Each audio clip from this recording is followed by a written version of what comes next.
Good evening, guys. Hayes here. Good to see you. And we have Mark on the panel already. That's nice. It's cooking time. Of course I'm here. Yeah. Yeah, exactly. And you're good at it too, so I love it. you have a lot of knowledge.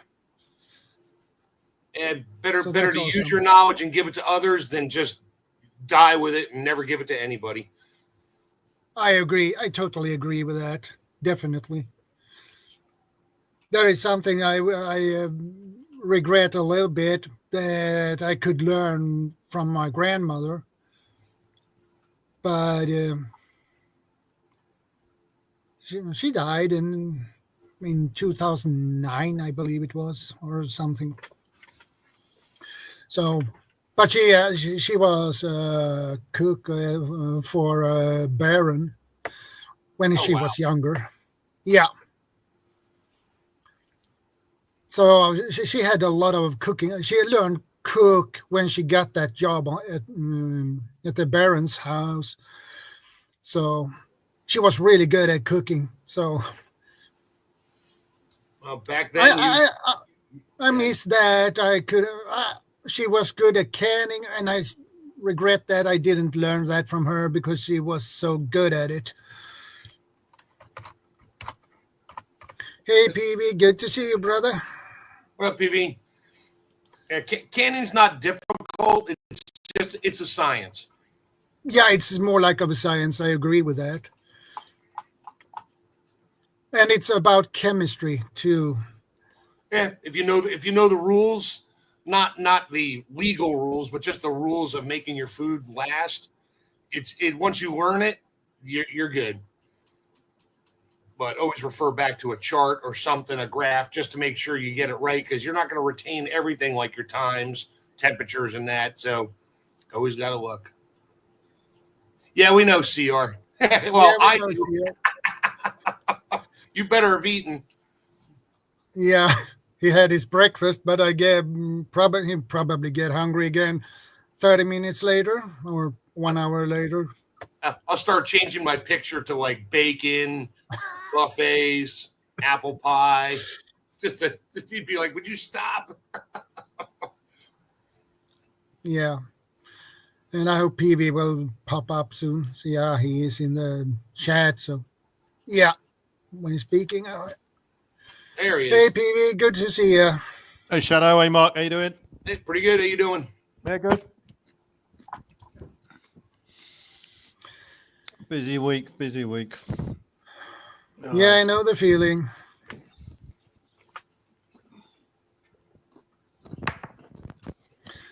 So, off-grid or emergency cooking.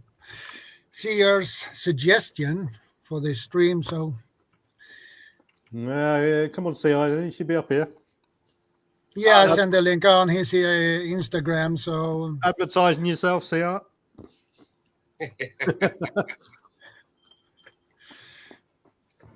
yeah, and by the way, I never had this kind of topic before. So, in fact, the person who suggests these topics every week, and you know, they should be the ones who starts off the initial sort of brief. Yeah. Well, you can rub it on me because the last two topics I put on, I couldn't get on either one of them. I was so angry. I wanted to be on so bad, and I'm like, oh my god, I'm working or I'm on the other side of the state. I can't. I can listen. That's about all I can do and comment. Hey, Nick Muller, good to see you. Hey, Nick. The Real Love Survival. Yep, Dear Love Survival. Good to see you, brother.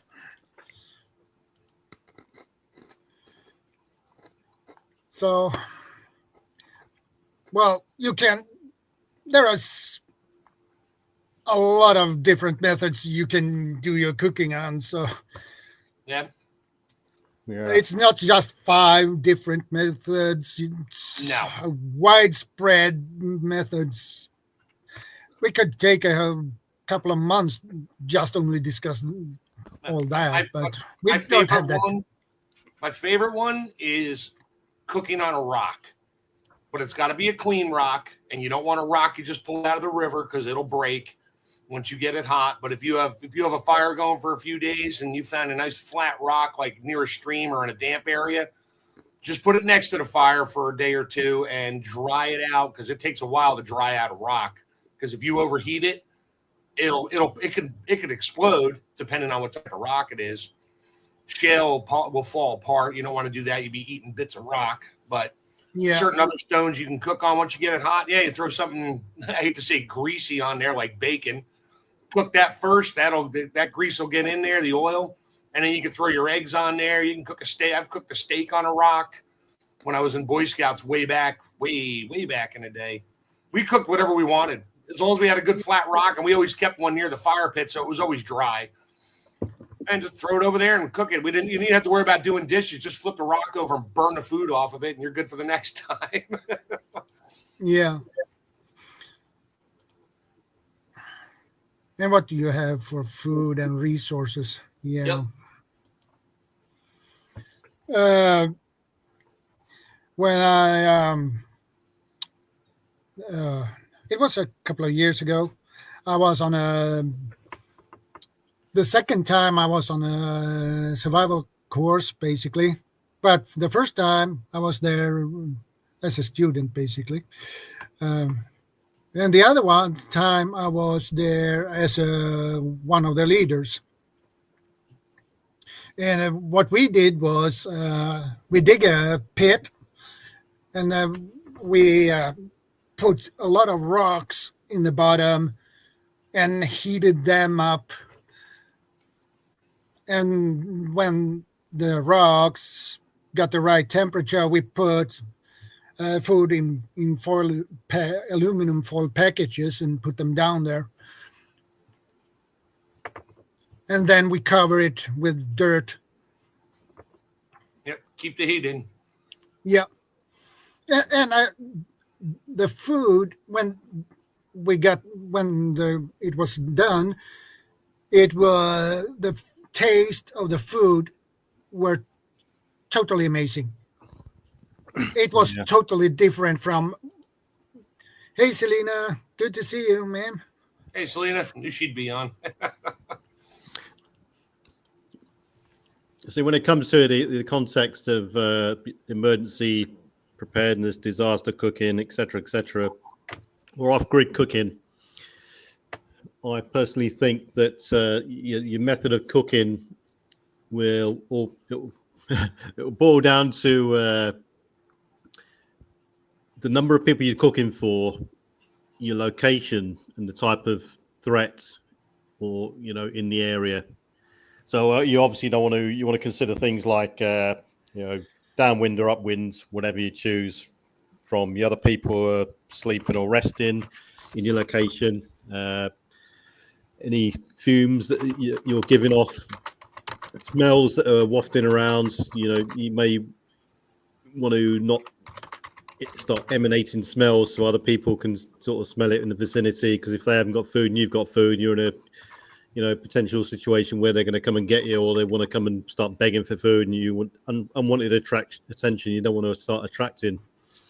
So yeah, exactly. The numbers of people and the type of threat and the location you're in would be sort of big considerations for me. And then you could obviously start going from there. Likewise, if there's only one of you, simple, really. Then you can work up to two of your family of 4, 7, 8 people plus, and then after four plus people, you're starting to talk more complex, organization, really, because you not only, Mark will know, you've got the whole food preparation art becomes more complex. You've got to organize timings for people if there's lots of you. Organize, it becomes more organized. So you got rotation of the washing up to do the dishes and so on, if you're going to go down that method and all this sort of stuff. Yeah.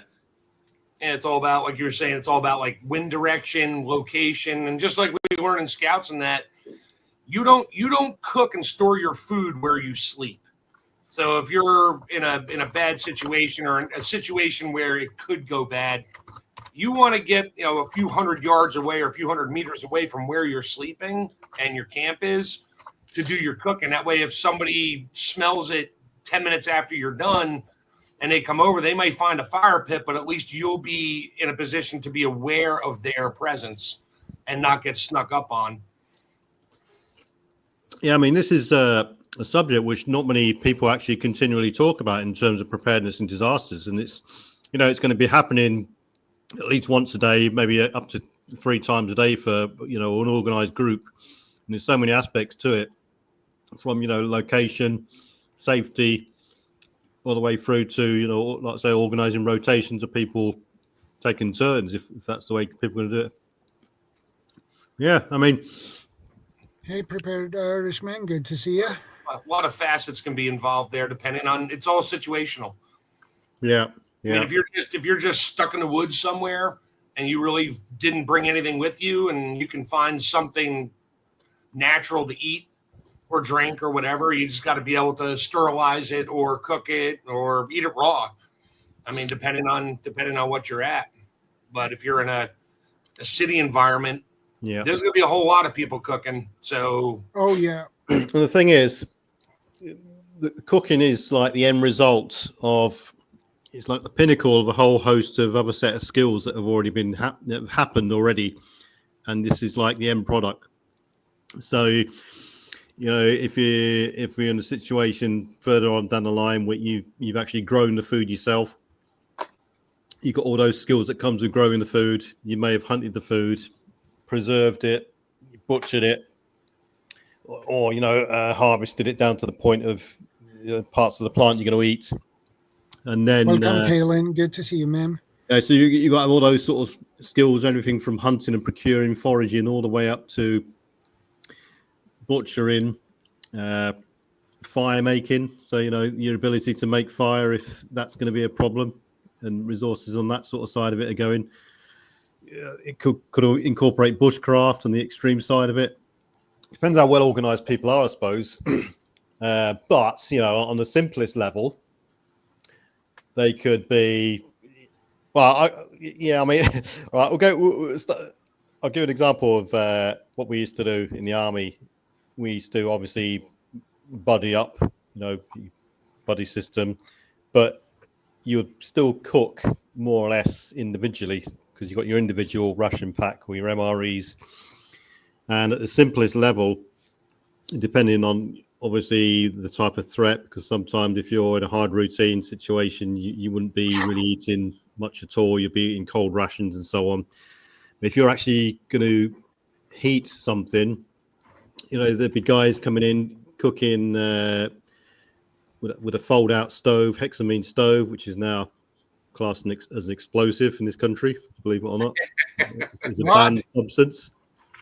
Yeah, hexamine here is now classed as a banned substance because it's classed as a low-grade explosive, which is, completely ridiculous. Anyway, so I agree totally with that. I can't believe it. This happened last year, I think it was. It became law. It was a banned substance. Anyway, so so these guys would you'd normally get your metal fold-out stove. Put a hexamine block in there, you'd cut it into, or you break it into 4 pieces because the flame spreads out and makes it more efficient. And then you'd get your boil in the bag ration, wet meal, shove it into a metal mug and put that on there. And then 5 minutes later, your meal will be hot, the water will be boiling, so you got a drink and meal. But people used to modify that situation. So people used to be trimming weight down as far as they could, down to the bare essentials. And you get guys coming up with all sorts of ingenious sort of methods of cooking. One guy, used 3 nails. That was his cooker. So three nails into the floor, hexamine tablet underneath, and he'd put his metal mug underneath that. So, it's a simplistic sort of individual level method of cooking. And then it developed onto there because they now don't do hexamine. Hey, Krista, good to see you, ma'am. They started dishing out like Dragonfire. Hey, Ann, Good to see you. It's almost like an alcohol little square tablet. You peel the lid off and burn it, and it'll burn a lot cleaner. And then they went on to the MRE heaters, which are even more convenient. So yeah, those are those packets that they're basically like an oxygen absorber on steroids. Yeah, exactly. A hand warmer on steroids. Yeah. All right, the real love survival. Hey, Daryl. Good to see you. Yes. Good evening, all. Good evening, gentlemen and ladies. Right. Ladies and gentlemen. So, at an individual level, that's people use those. People use individual gas cookers, the little tiny ones you can fit into a pouch or a pocket. They could normally last about a week. Yeah, just like the one he's got there, Daryl there. Just like he's one showing, that's a bit bigger. People would normally use the half ones of those that we use in the army.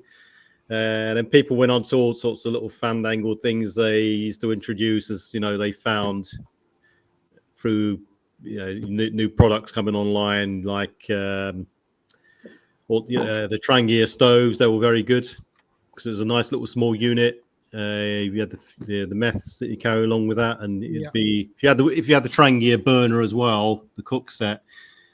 It was okay. I mean, I would recommend those for vehicles, but not for footborne sort of personnel because it's quite a big, bulky unit, and it can get quite heavy, especially with carrying the meth bottle as well.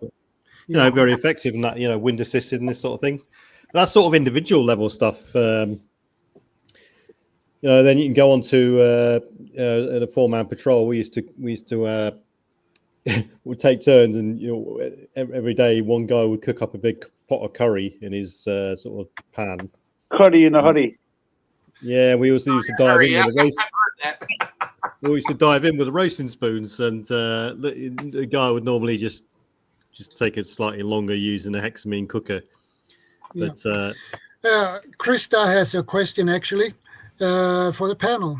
What would you use to clean some rust from a cast iron? Actually, I have no idea, but rust. Mark maybe have an idea about it. It depends on how bad the rust is. If it's just a little bit of rust, as much as it pains you to think about it, use a scouring pad, scour it off, and then re-season the pan. You can't clean the rust off and not re-season it. So, and I've watched so many YouTube videos of different methods of restoring cast iron, stuff that you found literally buried in the dirt for decades that looks terrible, but when they're done with it, it looks like a brand new pan. But there's just so many ways to do it. But just the basic little rust spots, like if you forgot to dry it off when you put it away, just get it in the sink and just hit it with a little Brillo or Scotch-Brite or something. Get that off there, get it back on the stove, get some oil on there, heat it back up. It'll take a little bit to re-season it unless you want to do a full re-seasoning. But cast iron is like the best thing you could have. It's heavy. It'll last forever, so you're not going to be backpacking that through the woods. And but yeah, you can cook everything. That's all back in the pioneer days. They pretty much carried a couple steel pans, which doubled as gold panning pans, and cast iron Dutch ovens. That's all they cooked in. Just throw everything in a pot and let it heat up. Doesn't matter what it is, as long as it's all food. Flavor didn't really matter. You need the nutrition.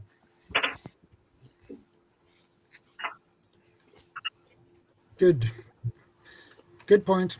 I hope that was the answer you're looking for, Krista.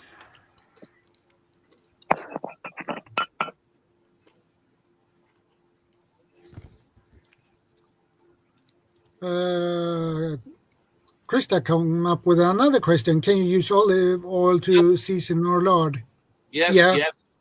Don't use motor oil. Don't use petroleum-based oils. You don't want that flavor in there. You can use pretty much any oil. I've used avocado oil. Olive oil has a low smoking point, so it still works. People do it all the time. As long as it's a food-grade oil, you're good. Coconut oil would work probably perfectly. Yep.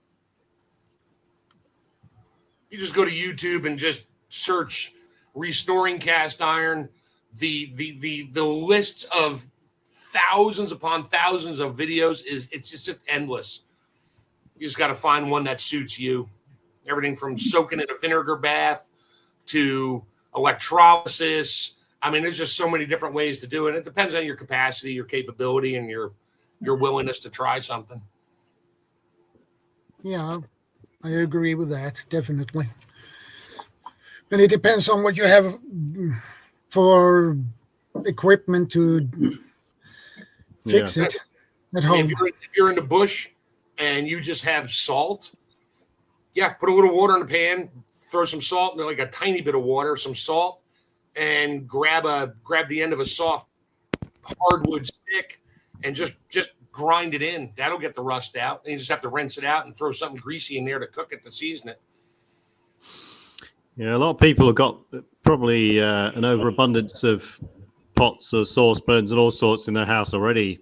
You start off by using them, and gradually, as time goes on, get the best quality one you can that will double up as a sort of an off-grid cooking pot, or cast iron pot or whatever, Dutch oven pot. A lot of people here, sort of the golden thing that everyone sort of aspires to over here is the Le Corbusier cast iron sets, which is sort of similar. They just painted a funny color, makes it look a bit more spanky. It's enamel, so you can scorch the enamel, but unless you chip it, it's not coming off. Yeah, right. And you don't have to really season it much because it's technically non-stick because it's enamel and it's baked onto the cast iron. Yeah. So, Selena, what utensils would you consider crucial? Me, a spoon. That's all you need. You can do everything with a spoon. You can even if you sharpen the edge of it a little bit, you can cut meat with a spoon. I would go for. It depends, isn't it? If I was, on my own, I would go for a classic wooden spoon or a spork or something like that. If I was in my house and I had a set of stuff put aside, I mean, just go for a standard barbecue set. Everyone should have one of those. And look at your barbecue set, look at your camping set. Just go for that. A pair of tongs, say, spatula, spoon, whatever. Depends on how you're going to cook, I suppose. Because if you're putting sort of something on a grill or something like that, you want to be able to sort of flip it over and stuff like that. Yeah. After you grab a stick, sharpen it up a little bit, use that to flip your steaks. Yeah. Christus has another question. Do any of you, or can you recommend a video that would show me how to build a rocket stove built into a seating bench to use inside a tiny home for heating? I've seen thermal mass heater rocket stoves in larger dirt buildings or concrete buildings that they run the pipe underneath benches and that for heating, but nothing small, especially in a tiny home that's made of wood and everything else that doesn't get so hot it'll burn your place down. Well, I've got one on my boat. It's it's not a rocket stove. It's just a standard multi-fuel stove, coal, wood, etc., and you can quite easily cook on that. Comes to it. You get an adapters for these for any sort of wood burning stove as well. But into a rocket stove built into a seating bench, I've never heard that one before. No, I think she means more a rocket stove that you can. Yeah, well, if you're in a tiny home, she's looking for space constraint. The only thing I can think of is make a rocket stove outside and get some copper coils and hey Bob, good to see you. Giant, like a 55-gallon drum above the level of your highest point in your thermal circuit, and just run everything uphill from the rocket stove. So as the water percolates, it'll naturally circulate. The hot water will rise, go through your benches, and go up and then back out to the barrel. And of course, once that barrel gets to be the same temperature, 212 degrees, you're not going to get much circulation after that. But that would be, we've played with that before, me and my friends, and just to heat water to take showers on. Yeah, I've seen people come up with these fandango ideas of running a copper pipe around a flue pipe, so that the flue pipe heats up any sort of liquid or water in that copper pipe. But I haven't tried it myself. I've heard conflicting stories saying that it could affect the draw of the hot air coming up through that flue. It depends on what type of stove you got. So I would do that outside. Yeah. Run the coils up as long as it's going. Your water source is say at 2 meters, like a barrel, and then there's no air in there. It runs down to the coils, circulates around, and then goes up partway back up to the height, up to about 1 meter. But as long as that copper tubing is constantly going uphill from the fire source, you'll get the natural thermal circulation of hot and cold, and it'll go through. I want to do that in my cabin and get a couple of those just baseboard heaters that are meant for circulating hot water. I want to put a couple of those in so I can light a fire outside and just let the water pass through and heat my cabin up. Hey, Vanessa, good to see you. Well, that's what we've got. We've got a back boiler built into our wood-burning multi-fuel stove, so it does the same job, but it's just at the back of the actual main firebox of the stove. Yeah. I've seen those. Yep. Yeah, very good, very good. It's just using all the heat as efficiency.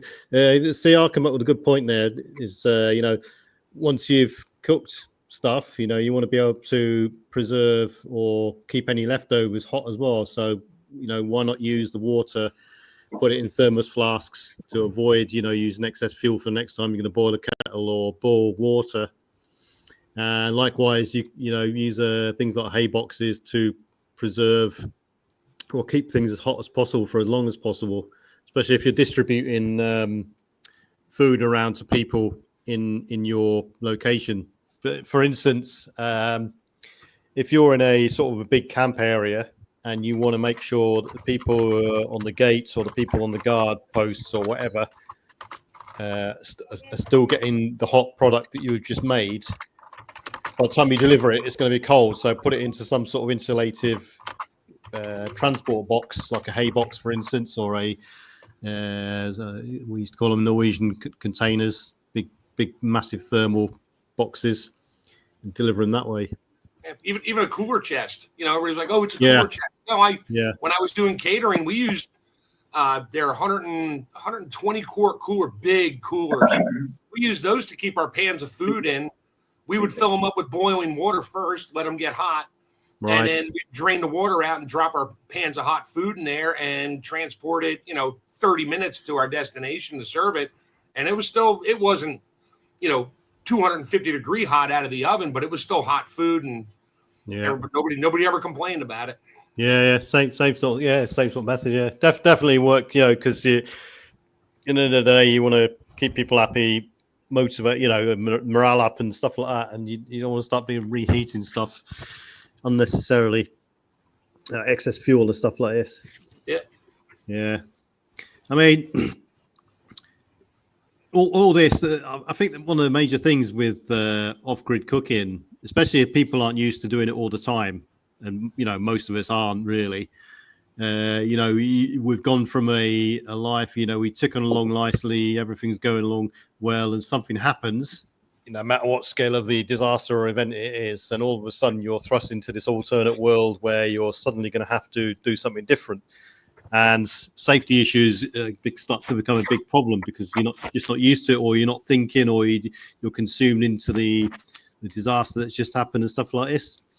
So, picnic stove, yeah, a lot of people, they may survive some sort of big disaster like an earthquake, and they may get killed couple of days later because they've poisoned themselves with carbon monoxide poison and stuff like this. Yeah. So, carbon monoxide, huge risk. Fire is a huge risk, obviously depending on what method you're using. But, people out there, they've got to have some sort of firefighting equipment, safety equipment to go along with it. Even, anything that burns is going to produce carbon monoxide, to get a carbon monoxide detector potentially, especially. No one should be cooking indoors with this sort of stuff. No, unless you're vented to some extent, which is always... Yeah, you've got to have, some sort of decent ventilation system. I mean, the U.S., the previous administration tried to ban gas stoves because so many people are dying from carbon monoxide. Dude, really? We've been cooking on gas stoves since we had natural gas piped into the house. Nobody's dying from that unless they shut the windows and try to heat their house with the oven. I've got a boat, and we use gas to cook on. Yeah. And we've got a solid fuel stove in there as well. But, we got a smoke alarm, carbon monoxide detector, sufficient ventilation, which has got to conform to a specific formula depending on the size of the space you're in, this sort of thing. Yeah. Yeah, it's. I mean, if people were to look in how many people actually die or succumb to carbon monoxide poisoning, they'll be astounded. You know, exactly. Yeah, they make it seem like the whole world, half the population has died from carbon monoxide poisoning because you have gas stoves. Yeah, that's the fear. That's the fear they do. Yeah, get you to go electric, so you can charge your car and cook your dinner at the same time while the grid's not down. So yeah, people got to have sort of basic, fire blanket, a fire extinguisher, all this firefighting equipment, some sort of heat protective gloves, because burns is going to be a big problem. But burns is quite a large problem when you start to go out into the bushcraft world and cooking outside and stuff like this. Majority of people are going to get quite a lot of burns. So it all falls in line. I mean, first aid kit as well. Have some burns dressings and burns aid gear in your first aid kit as well. But a good fireproof glove is definitely definitely there. Yeah, it's a must. Something not made of nylon that'll melt and burn and stick to your hands. And oh yeah, done that. Definitely. Whoops, touched the muffler once with a pair of gloves on. Melted that crap right to my knuckles. I was not happy. No, yeah. And then you're talking, if the hospital system's gone down, the best of times it's not brilliant, but you're then, burns are really nasty, susceptible for infection as well. You don't want to start getting infections. It's just. Nick has a question here. What is aerobic cooking? Go on, Mark. You can answer that. Aerobic cooking. It's got to do with air, hasn't it? No, I think that's more of oxygen rich. Yeah. Because anaerobic is no oxygen, aerobic is oxygen. So you got me on that one, Nick. Sorry, you anaerobic chef. I can tell you what anaerobic cooking is. You could dig a pit, burn a load of wood till it goes down to the embers. Put your food into it, obviously covered with some sort of leaves, for instance, or whatever, foil. Cover it over and let it cook over a long period of time. Yeah. I'd think that would be anaerobic cooking. Yeah, that's where you're not. There's like little to no oxygen getting in there, so the fire burn is very slow, very low. I mean, they do that in the States. They do these giant. They call it a pit cook, where they'll dig a 2 meter by 2 meter by 1.5 meters deep pit, light a big old fire in there, get the whole thing burning, spread the coals all out, and then they'll wrap 40-pound AWD block and roll. Good to see you, brother.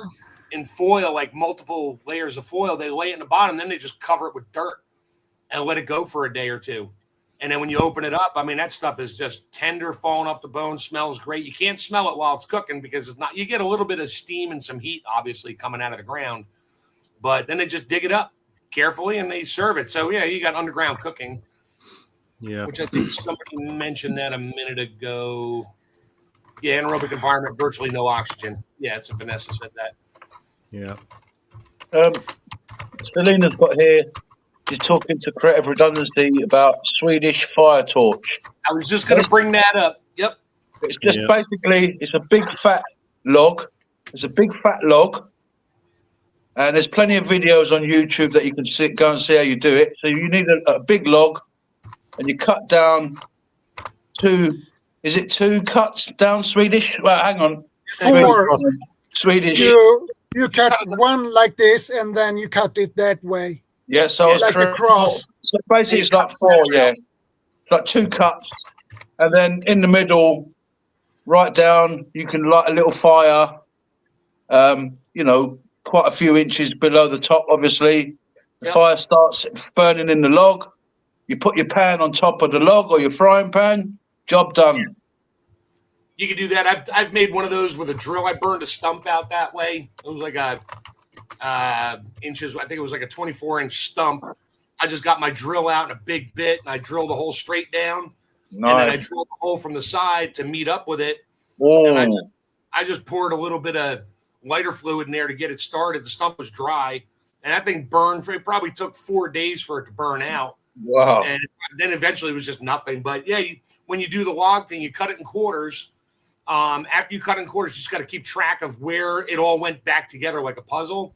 And then you just take your hatchet or your knife or whatever, and you just shave out about a centimeter out of the center of the wedge of the pie. That gives you your hole up the center, and then just rope it together. You can use rope. I wouldn't use nylon rope, but you can use rope, or you can use vines or whatever. Yeah, there you go. Strap it all together. That way, when you light the fire, you can put a couple 3 pebbles on top so you get the flames coming out from under the edge of the pan. The heat keeps going, and you can cook on that for hours. And then you just let it fall apart, and then you got your campfire for the night. They sell those in the some of the Home Depot, Lowe's, big box stores. They actually sell them. Yeah. Where they drill the hole down the middle, drill the hole in the side, and they sell it for like $20. I'm like, really, dude? It's a piece of wood. Okay, it's burnt. They sell them in little. With 2 holes, and they do it with a chainsaw. You can cut down like 2/3 of the way down with a chainsaw, make those same cuts, and not let the log fall all the way apart. And then do the same thing. Once you get some fire down into that log, it just burns, but it burns to the outside pretty quick. Also, Swedish, can you? I don't know if you can get any pictures of the way they burn the logs. So you've got an all-night fire. So you've got massive logs. Yeah, a long fire. Long fire. That's it. Yep. Yeah, I can. That and a Dakota fire pits. Those are awesome. Yep, Dakota fire. That's a smokeless fire pit. So it's basically a vented fire from a couple feet away. You have to have decent soil for that, because if it's sandy, it's going to collapse. If it's too rooty and too much stuff, you're going to have a problem digging through. But yeah, you dig one hole down about a foot, and then you dig another hole about 3 feet away, preferably a little lower, and then you connect the 2 holes with a small hole going underneath, so you get that nice fresh air vent blowing into it. There's almost no smoke coming out of it unless you're burning green stuff, and it's really hot. Burns quick, but it's hot. And then you could just put your pot right over that, or hang it over it from a branch. You can cook on that, and it's fast cooking. The only smell you're going to get is your food. Yeah, but you also got to watch out. You're not doing it in any sort of area where there's peat. Yeah, ground fires, bad move. peat fire, and it will just next thing you know, you're getting undermined by a big fire. The ground suddenly gets hot. Then you all die from CO2 poisoning in the middle of the night because you don't know it's burning and it fills your tent up and you die. Yeah. You could probably make a mini version of that log fire as well. Little mini version. Yeah. I'll probably play with stuff like that in the spring out at the property on my other channel, my Mad Chick Acres channel. Because me and my friend, we're all about just practicing, playing, figuring out what we can do. And that's always on our list, is to make a little Swedish torch, big Swedish torch, different designs on that, and cook on it, because we cook. He goes with me because he loves my food. So yeah, you said something very important there, and for everybody listening, is to just get out there and try and cook some meals. Get yourself a little, whatever stove you got, whatever you have at the moment, just start using it. And trust me, you can really make some amazing meals if you got to plan it a little bit when you're using a little camp stove to make if you're going to put a wok on it, you can make some amazing meals. I think someone who mentioned curries earlier. We mentioned curries earlier. PV did that. Yeah. Oh yeah. It's amazing what you can cook on a campfire, and just practice whatever you're going to do, whether it's fire making, long fires, or log stoves. Just go out there and practice. If you're in an urban environment, don't go making these huge fires. Go get a I don't know, what is it, a 20, 30 centimeter log that's dry. It's dry. If somebody has a fireplace and they have some wood laying around, ask them if you can have one log, and then cut it short so it's like 6-8 inches high, and then try to make a hole down the center, or just split it into 4 and do that. Yeah, just like that. Split it into 4 and just go play in the backyard. Your fire department probably won't show up unless you're in an HOA. But if you have a little fire pit or something, just put it in there and just try to get it to work. Once you can play with it and understand the physics behind it, yeah, play with it. Make it work. Once it works, then, okay, what do I do now? I got 3 nails. drive 3 nails in on top. It's a tripod. As long as they're pretty equal, your pot will be sort of level. And then boil a pot of water on there. See how long it takes to boil a quart of water or a liter of water.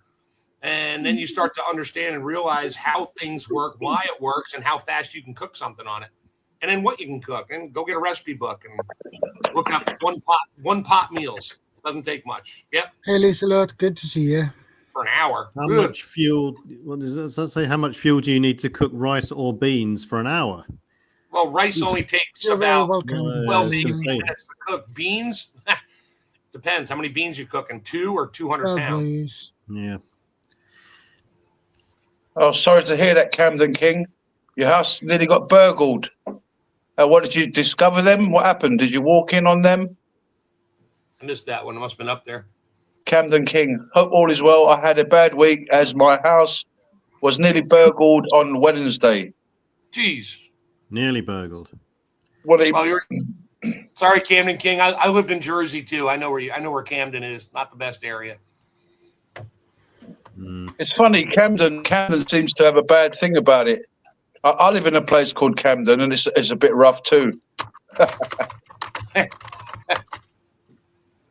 Yeah, I mean, there's plenty of options for cooking out there. I would suggest to people, we're in the stage now where you've got the luxury of time. So I would look at what alternatives you've got already, and then go down the route of, if you haven't got anything already that's alternative to grid cooking, then just go out and scope one out and buy one, to suit your needs. And there's plenty out there. I mean, you can actually buy, anything from off-the-shelf rocket stoves already done, which use tiny bits of wood, all the way through to the convenience of a gas cooker and continual gas bottles and stuff like this. Just go to YouTube, search in YouTube soup can stove. Literally, that you can make a stove, a little stove, and you can burn twigs. All the little stuff you find laying around. You just need a lot of it.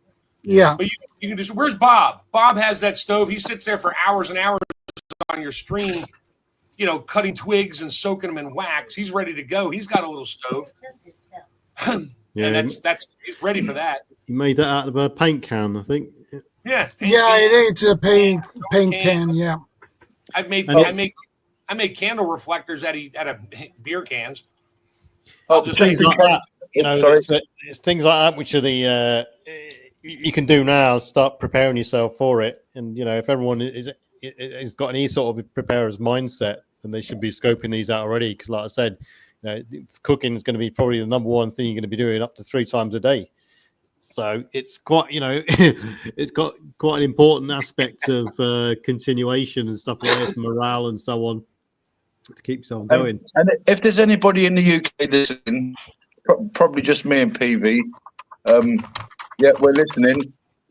Those little white Esbit fuel tablets are now illegal to own and use in the UK. Just a little, I don't know about in America or Sweden.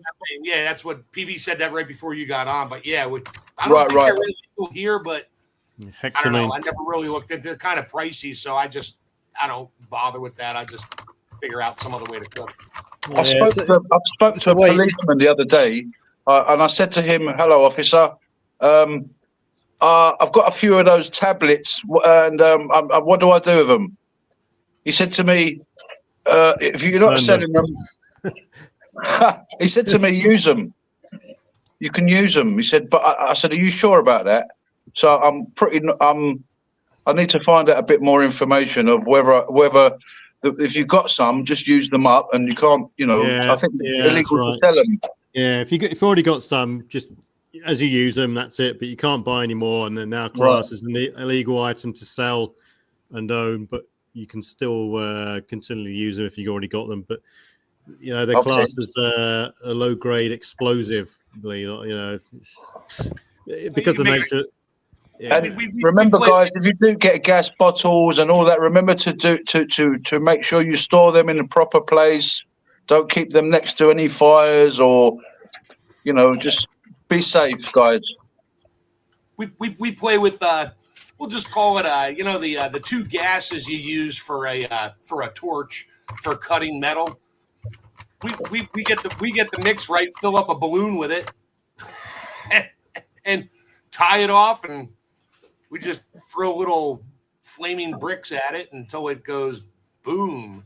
So yeah, that's always fun. Oxyacetylene balloons are definitely they'll make you deaf, but they're fun. They're fun, just dangerous as hell. I'm surprised they haven't made oxyacetylene illegal to own yet. That's next. Give it time. Give it time. Yep. Yeah. If anyone will ban it, it'll be Britain that will ban it first. So keep your eye on it.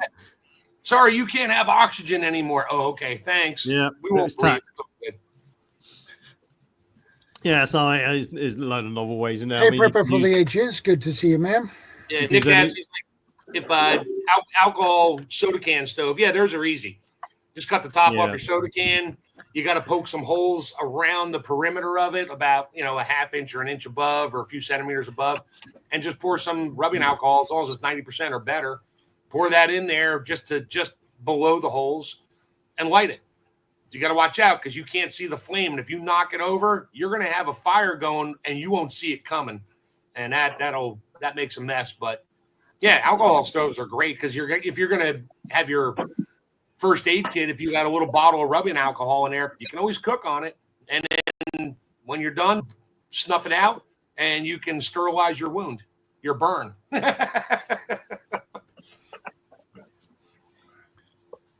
People don't want to make their own. They can use just go out and buy a Trangia cooker, just a little gold part. Yeah, those grills, they have banned them here in Sweden for one reason, because those get really hot. Yeah. So they start fires.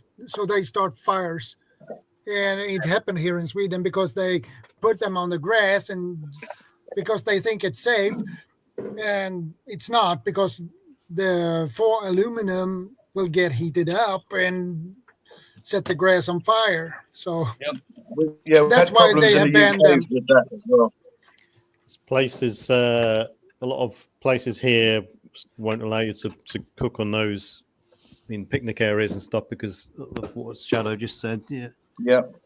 Well, if you do it in an emergency situation, put it on a stone or concrete. Just be careful. Yeah. And if you do use, you can buy the trays with charcoal in it, or just buy the tray empty and just get your own charcoal. Yeah, you're better for disposable. Those are great for one-time use, like a picnic. Sure. I have a bunch of stainless steel hotel pans, for cooking in the restaurants, and same size as the aluminum one. They'll get hot, but you can keep reusing them over and over again. I just have a stainless rack I put on top of it, and throw some charcoal bricks in there, and you're good to go. Just keep it up on a rock or something that's not flammable. Keep it away from anything. Read the directions on those. It tells you, but nobody reads directions. We just put it on the ground and light her up and let it burn the grass. Yeah. Hey, tiki torches. I won't use them. They're too dangerous, and they just give off too much fumed and smells, really. Yeah, get some tiki fuel if it's on sale. It's basically just alcohol with an additive to give you the pretty colors, but I wouldn't cook raw meat right over that, but you can heat a pot. My sister tried to toast marshmallow once on a candle. She wanted to make s'mores, so she's like, Mom wasn't home. She lit one of Mom's candles in the middle of the table, sat there with a fork with a marshmallow on it, turned that thing soot black. And then she took a bite and started like gagging and puke. I'm like, why? And I'm younger than her. I'm like, why would you do that? Oh, it's just fire. I'm like, it's wax. Don't put raw food over a fire unless it's like hardwood or something. Get a few of these in the ground, like 4 or 5 even, in a circle. A nice grill on the top.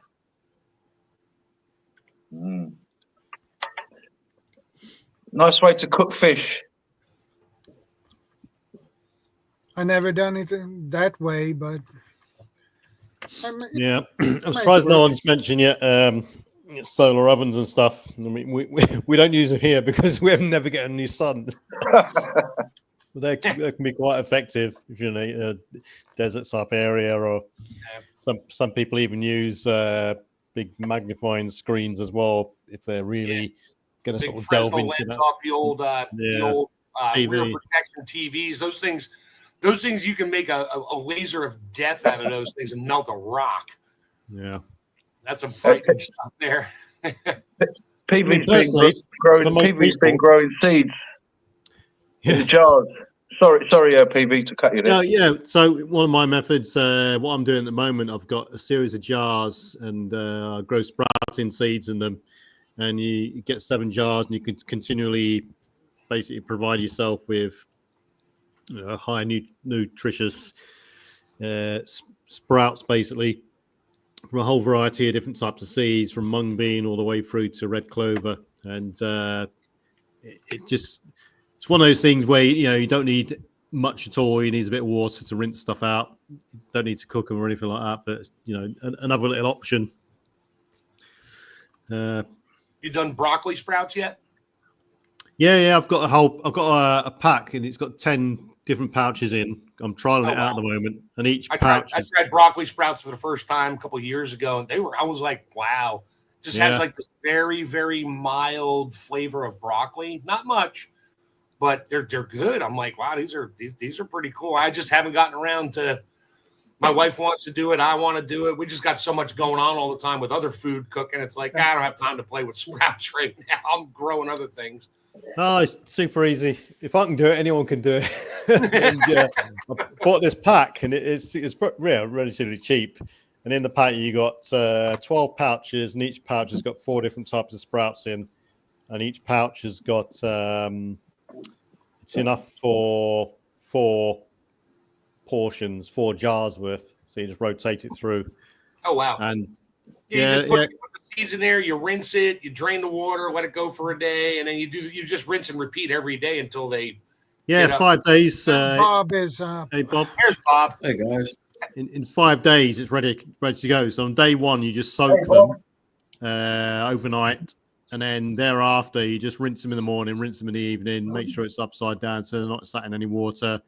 And on day 5 to 7, depending on which sort of seed it is, it's ready to eat. It almost looks like watercress, and it's 30 to 100 times more concentrations of vitamins and minerals, and sulforaphanes, which is an excellent sort of thing to consume for your guts and stuff. Hey, CR. Your ears must have been burning, Bob, because we're talking about fire and small stoves. I was like, "Where's Bob?" He's got his little waxed sticks and his little can. And his wife's ready to go and cook outside. CR's getting fired up now. Yeah, this is one of the ways that I dry my paint can stove wood is I pick these sticks up along the sidewalk as I walk along, and then peel the bark off and cut them into segments and hang them on a wire, and they've been hanging up over there for a while now, and they're just bone dry. They're ready to use. You dip those in paraffin, all of them? No, some of these I have not. I've got this much of these hanging up here, not dipped in paraffin, but I've got great big bends like over there and over in that corner of the garage. That the gray bends that are way over there, those are all in paraffin. Yeah, that's just your starter sticks, right? Like you don't burn the whole bucket. You just start one of those on fire, and then you can load it up with those to keep cooking. Yep. Cool. Yep. I'm not much of a cook, guys, but what I do provide is the paint can stove and the fuel. Wife and daughter do the cooking. That's just the way it is in my house. You're the support system. Right. Yeah. I'm the logistics guy. Yeah. Here, I made all this for you. Now feed me. Yeah. I'll stand there with a shotgun while the women cook if something goes crazy, and stand guard over the women and cook. The people have got to think about this sort of thing, and they've got to have a sort of think about the division of labor beforehand. Yeah. Yeah, it works. I've seen this before. We go out and patrol or anything like that, and some guy decides to, when he gets nominated, he's going to be cooking for the 4 guys for the for the day. Uh-huh. And as soon as he starts cooking, everyone's just looking at the pot and not looking out and this sort of thing. Waiting for food and stuff. My world. Yeah, Mark's with us this weekend. Great. We know we're getting good food. And then they all stand around and watch me cook. I'm like, go get me some firewood, dude. The fire's about to go out and you're gonna get cold, uncooked food. Go do something. If you're familiar with that channel, Corsair's trainer, Steve, he put out a video the other day about securing your neighborhood, for civil unrest and all that. And I left him a comment. I said, logistics. It's so important to have anyone who's standing guard is have a good kitchen.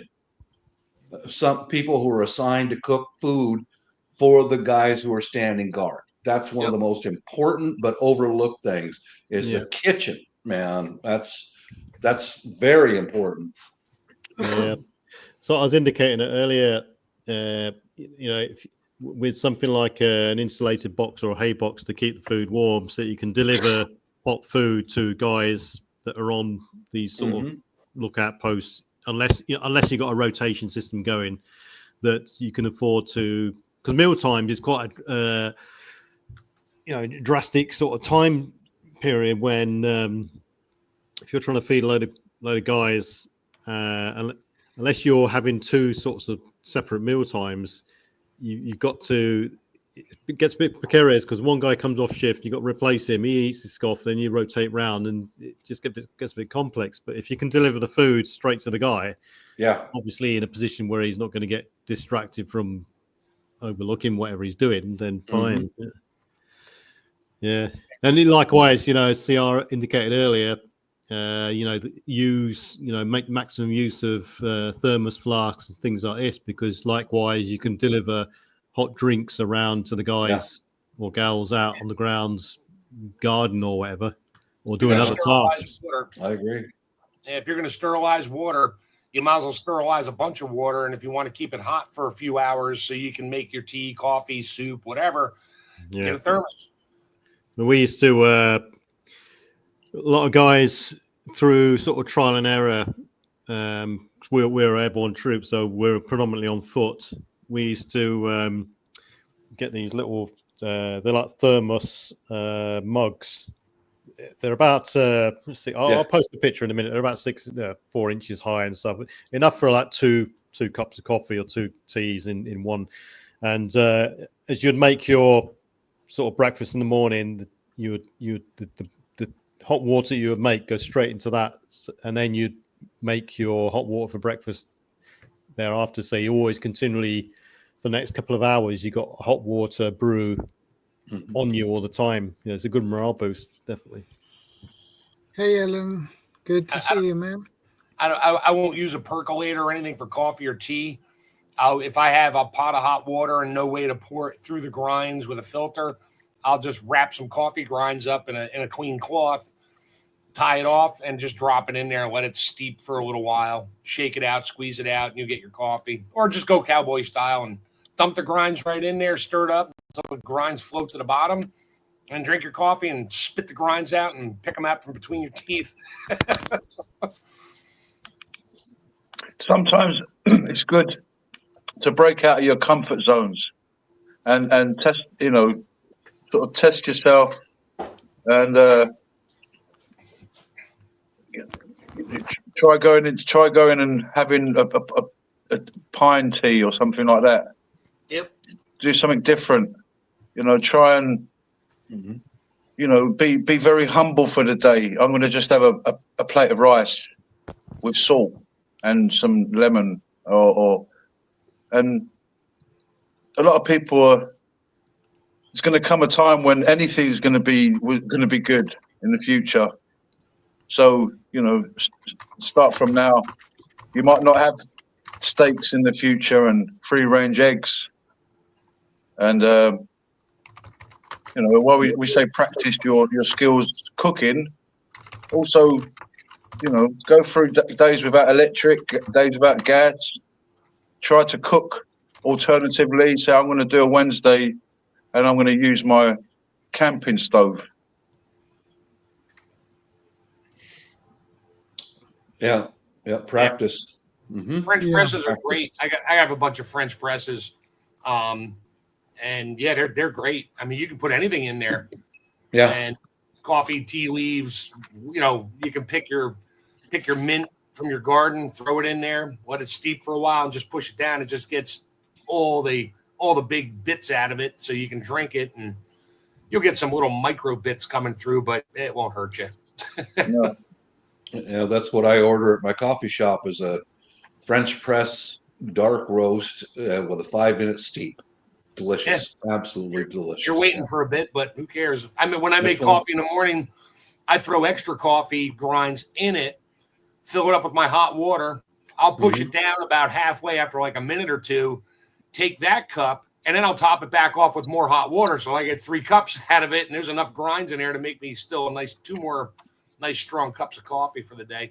Somebody asked earlier, I think it was Nick, about toxic fumes and that for cooking. Well, if you're cooking raw meats or vegetables directly over a fire, you don't want to cook it over just whatever garbage you got laying around, the busted hula hoop. You don't want to cook on that. You need good hardwood. You can cook on pine. It's going to add some funky flavors to it. It won't make you sick, but it doesn't taste that great. But if you cook over things like yew tree wood or oleander or sort of laburnum wood, then don't cook on holly. Do not use holly wood to cook, because you will. That'll hurt you. Even things like you'll curse your meals. Hollywood. Even things like ivy and poison oak, or yew tree, laburnum, oleander. If you cook over those, the toxic fumes will taint your food and you'll poison yourself, basically. Because some of it's like wood chips. People are like, I'll just grab a handful of wood chips from underneath my front window. I'm like, you have any idea what they treated those wood chips with so they don't rot and keeps the bugs out? Now you're going to cook on that? Good. You might as well just throw it on the blacktop in the middle of a highway and let the sun cook it there while the trucks are running over it. Yeah, if you fellows can see those 2 red bends that are underneath my milling machine. Yep. The one with the open top, that is unwaxed wood, and the one with the closed top, that is waxed wood. So we've got a big grill. I've showed it on video on my channel where my wife is grilling pork bellies and steaks and all that. No waxed wood goes in there. Nothing like that. It's all just wood, Yeah, that's a good point to bring up, fellas. Don't pick up and try to cook on top of any wood with paint on it either, Pallets are the worst. Because these pallets, you get these free pallets. Come take them all. People are like, oh, I got firewood. Sure, maybe at the Christmas tree sales guy where they're burning a 55-gallon drum to keep warm. Right. I wouldn't throw your steak on there. I know my company, we do chemicals. And chemicals spill on that wood, and then it dries into the wood, and you're going to cook on it? No. This is the problem, because people, if load of stuff has been wrecked, they can quite easily just go harvesting wood from left, right, and centre. Like Bob says, you start burning stuff and cooking over things which has got paint on it, and you're going to poison yourself, and you probably kill yourself. If you need a fire to heat a pot, sure. Just keep a cover on it so the soot doesn't get in there. That's right. Yeah. Any kind of heat. You can cook over a wax candle. I mean, you can. It's going to take forever. But you can cook over anything as long as it's in a cast iron or a steel pot or a metal pot or ceramic or something. With a lid on it. You got to cover it because you don't want this. I mean, anybody who's gone camping knows you got that pot of water boiling on the stove so you can make something with it. And when you pull the pot off the fire, you put it on the picnic table and you look in it. There's just like little black floaters everywhere. It's all the carbon and soot that came up and settled back into your water. You don't want the chemical crap in there. Right. Regular wood, sure, it's just carbon. That won't hurt you. Might get stuck in your teeth. Yeah, that's why I've got 2 separate woods. One that are paraffin waxed, and the others that are not. The stuff that's paraffin waxed goes in the paint can stove. That goes through a piece of sheet steel and then into the pot, heating the pot with a lid on it, and you're good to go. Yeah. Good point, guys. Seer has a question. Can you char it out though? Can you char it Like out? making charcoal or char cloth? Making Well, yeah, I char mean, cloth, it's like sure. barbecue, isn't it?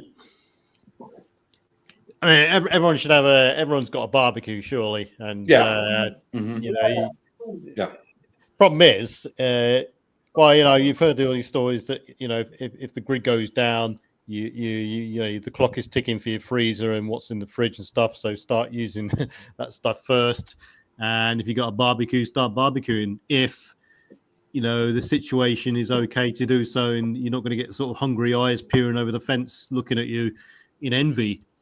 But you know, in the early stages of things, then other people will probably be consumed into either treating casualties or evacuating or looting or cooking their own stuff. So Yeah.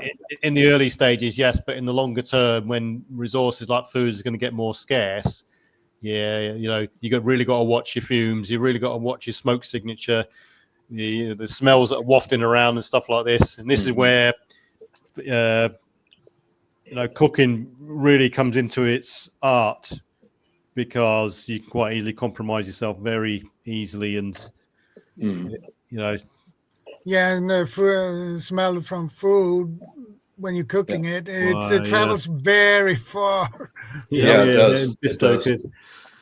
I mean, the thing that's I don't really hear people talking about is, you know, you got people. You got people's safe rooms, safe locations, no matter where they are. They could be in a city or whatever. You might have someone with a bunker. You might have someone with a tornado shelter that they're going to double up as a bunker, and this sort of stuff in case their house gets wrecked. Now then, you know, if you're in let's take the extreme end of the scenario, in a nuclear bunker and you're hunkering down, you're not in any way, shape or form going to want to cook over anything that's going to produce a flame. You know, because you're going to be carbon monoxide risk is going to be heavy. You're not going to have the opportunity to cook on wood. You're not going to have the opportunity to cook on charcoal. Gas is going to be precarious because it needs ventilation, and you don't want to really ventilate the place with contaminants outside. So you're literally going to be narrowing your eating regime down to, I don't know, MRE heaters, heating meals. You can get, you know, heated cans and stuff like this, or just eating that's food that doesn't require any heating whatsoever. You know, canned food, and all this sort of stuff is, you know, people. This sort of thing has been researched and scoped out since the nuclear Cold War age, which we're still in. And all these manuals have got all this advice in it, all the way down to, you know, how do you wash up dishes when you're limited with water. You know, they recommend using sand and stuff like this to clean your dishes and stuff. So yeah, it's a lot of methods. I've got one of these in my place, PV. Just for can't really see it from there. Can you? Carbon monoxide detector. Yeah. Well, I mean, yeah, you know, carbon monoxide detector. No one should really be cooking inside without, you know, real good ventilation. So, yeah, you know, why not? You know, have it on. It's going to be a lifesaver. You know, I can imagine a lot of people are going to succumb to carbon monoxide poisoning. It happens because they're not used to it. They're not used to it. Other poisons because they don't know. I mean, food safety comes into play then too, because it's like, oh, I got this meat. Oh, fridge has been down. It's only been 4 days. It's still sort of cold. It's probably good. And then they throw it on and then they eat it and then they get sick. And now you're dehydrated. You don't have enough water. So yeah, that'll kill you. What we're looking at there, Daryl? What are you holding up? Okay, this is a little Vaseline tin. Yeah, right. Basically, you unscrew it. Am I tightening it up or am I screwing it up? Hang on, just bear with me a second. So basically, it's a Vaseline tin, which has got some cordage inside. Yeah. Right. Yep. Mm-hmm. And you soak it with alcohol. and you've got yourself a little makeshift stove. Yeah. Coming back to the off-grid emergency cooking, we're talking about wood fires, having detectors and stuff like that. It'd be nice and handy as well from that, if you could just bear with me a couple of minutes to make yourself a little fire kit. You get yourself a little bag. It might be a plastic box. It might be whatever suits you. It could be a little pouch. And you could, have, like we was talking about, CR was talking about char cloth, having the ways to make char cloth, a little tin, stick a little hole in the tin, a little bit of material inside here. You make yourself a little bit of char cloth. And of course, when you've got your flint and steel, you just place the char cloth on top of the stone. And then you get your little spark. So make yourself a little fire kit. Could be flint and steel. I mean, I'm going backwards because the tin was the last thing in the bag. So basically, you could be getting yourself things like waterproof matches, load of lighters, little candles, If you're going to get lighters, I would strongly suggest pay the extra 30 cents and get a Bic lighter. Yeah, they are awesome. Chinese knockoffs, I've had them where you go to use it 2 years later, it's empty. Yep, that's true. They're crap. And alternative to the little tablets we were talking about earlier on, they use these now in the UK. They're probably they're quite good in terms of out of all the cooking methods, exempt electricity and stuff like that, and obviously propane gas. They're actually quite a good method of cooking small meals without producing a lot of fumes and stuff and CO2. Yeah. Well, they do give off some, but yeah. I stumbled on my catering days. I had 2 cases of sternos that wound up in a tub somewhere and wound up getting stored, and I forgot about them for about 25 years. They've been in there. I knew it was in there, but I didn't know it was in the bottom. And I opened them. They were still wrapped, the whole case is in plastic and that, and there were screw down caps on it, not the pop tops.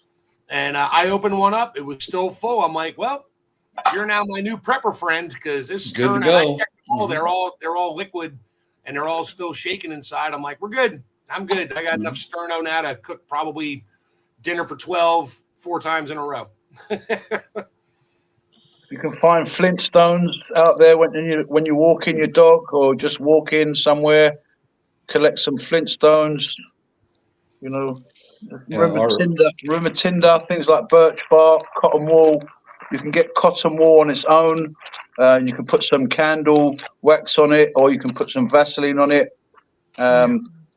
So you just have the tinder as well. If you've got all the wood and it's wet and you haven't got a little way of getting the wood burning, you're in trouble. Even sort of twine as well is good. The old fat wood. You guys know fat wood? Yeah. You guys in the States probably know a lot more than we do here. I mean, here in the UK, we can't make fires. We can't camp overnight. If we go into an area where there's lots of different vegetation, we can't take anything. So, but in emergency situations, like we're talking about plants and what you're cooking over, remember and it's sad that we've lost all these skills, and now going back to nature is not going to be as easy as it is as we think. Yeah, there's a load of wood over there. Let's cook our squirrel on top of it, and then you poison yourself. Great. Sorry, I had to throw that up there. Do you name your Flintstones like Fred, Barney, Pebbles, Bam Bam? Wilma.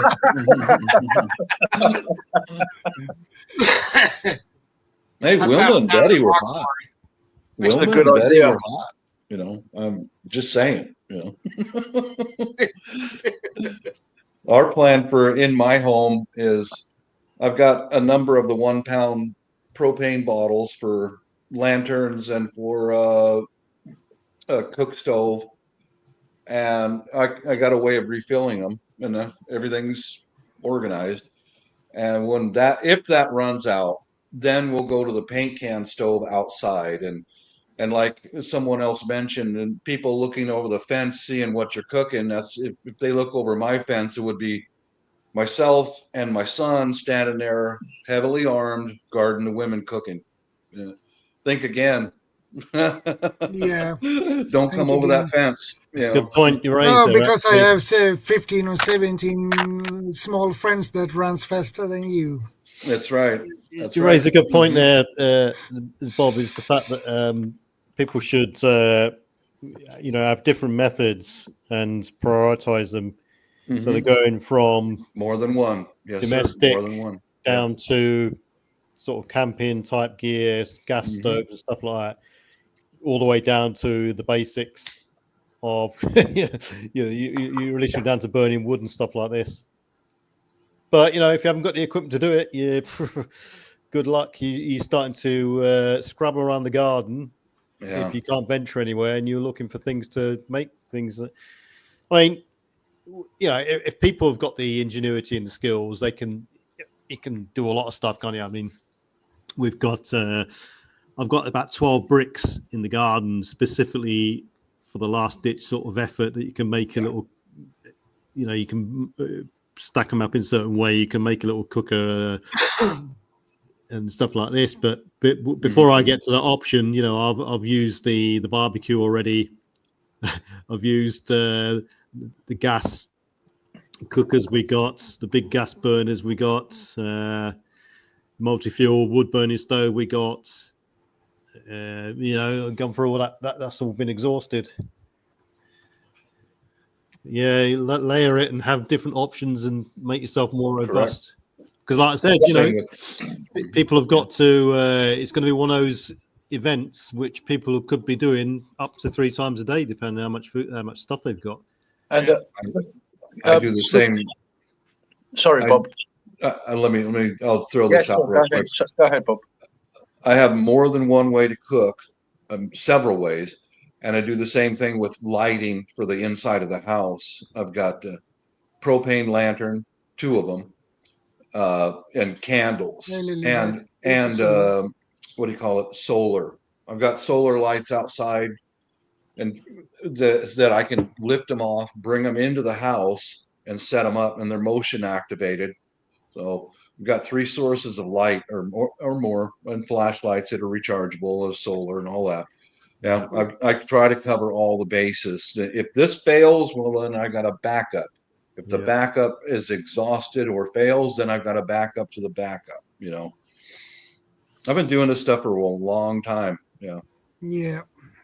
So you'd be amazed at the things you could find at like the Goodwill store, the secondhand store, and have people donate stuff. I found, well, my mother-in-law was a hoarder of candles, the little tea lights and all that. Yeah, the vanilla flavor and all that. I really don't care. What I did, my wife's like, just throw them out. When I was cleaning the house, I was like, oh hell no. I got milk crates of these things. What I did, and I did a video on, I think, the Chef Check channel about using those can openers that open the can from the outside of the rim, and you can reuse it, not for food. So what I did is I melted a whole bunch of the wax off. I picked up some candle wick. I used basically a number 10 can, which is the big commercial food can. Filled it up with wax. I just tied some stainless washers to the bottom of the wick and then held them up with sticks while the wax hardened. There you go. I think I got 4 or 5 wicks in each one of those things. And then I took a couple of packs of matches, wrapped them just put them in a little Ziploc bag, threw them in there, and silicone the lid back on. Yeah. I just leave them out of the cabin. So if I need a candle, and it's waterproof because it's wax, number 1, but it's also in a can, and it'll float in water because wax is lighter. But I can just crack the can open, and the matches are there, and the candle's there, and I can light that thing up, cook on it, do whatever I want, make some light. Only light one of the wicks, but candles burn the way candles burn. But yeah, there's all kinds of things you can do. If you got an imagination and you can think about it and understand what you're thinking about, just do it. Go play with something. Miss Lil, I've got on my channel where I took candles. I buy candles secondhand, and I save the candle butt. You put water in the bottom of your little candle holder. Yeah. So all that wax drips into the water, and you can recover that. And I've got on my channel where I bought some silicone candle molds, how to make your own candles. I've got a couple of big bins full of emergency candles. Don't cut corners on the wick. Don't try to use a mott string, or get proper wicks from Amazon. Yeah, that's my best advice. Or the craft Use store. the real, use the real deal. I do a lot. Obviously, I cook a lot. I get a lot of large cuts of beef. I always render the tallow off of it. And I took the tallow. I mean, I got probably a couple hundred quarts of tallow down in my pantry, and it's like white gold. But I take that while it's still warm and liquidy, and I'll put it in a wide mouth pint jar. I'll drop a wick down the center of it, and then I'll pour the tallow on there and let it harden. And now I got a beef candle, and it smells like roast beef cooking in my house when the candles go. My wife thinks it's hysterical. She's like, "Oh my God, what are you cooking?" I'm like, "Nothing. I got a candle going." You're all about going to the Yankee Candle and buying the vanilla flavor. Nah, I like the roast beef odored ones. Why not bacon odored ones? I've done bacon ones too. They burn a little quicker, but yeah, nothing like a bacon candle going. You used to be able to buy survival candles that you could eat, and they were made of tallow. I've never seen them. I haven't seen them for ages. They make their own. I thought only you can make them out of crayons, but Marines eat crayons, so you don't want to have a Marine around. Yes, a Marine drinks gasoline and please napalm. That's an old joke among us servicemen, those Marines eat crayons. Watch out for them. Who took my crayons? I was just about to start coloring. There's purple and pink drool coming out of their chin.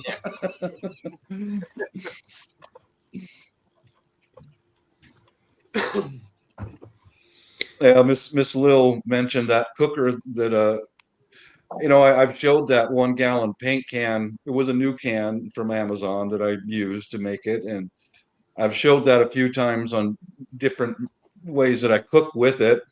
And I get comments from the Filipinos all the time. Hey, I remember cooking on one of those. Yeah, that brings back good memories. It's like, yeah.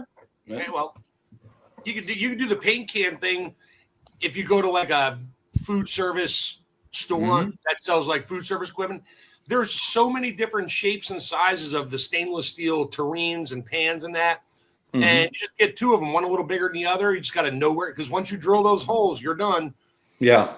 And you can do that, and you'll have a semi-permanent cook stove made of stainless steel instead of a paint can, which will eventually, the galvanize and all that on the paint cans, they'll just rot out from the heat. It burns off, yeah. Yeah. All right, now I got to go digging through my catering equipment, find 2 stainless pots and make one.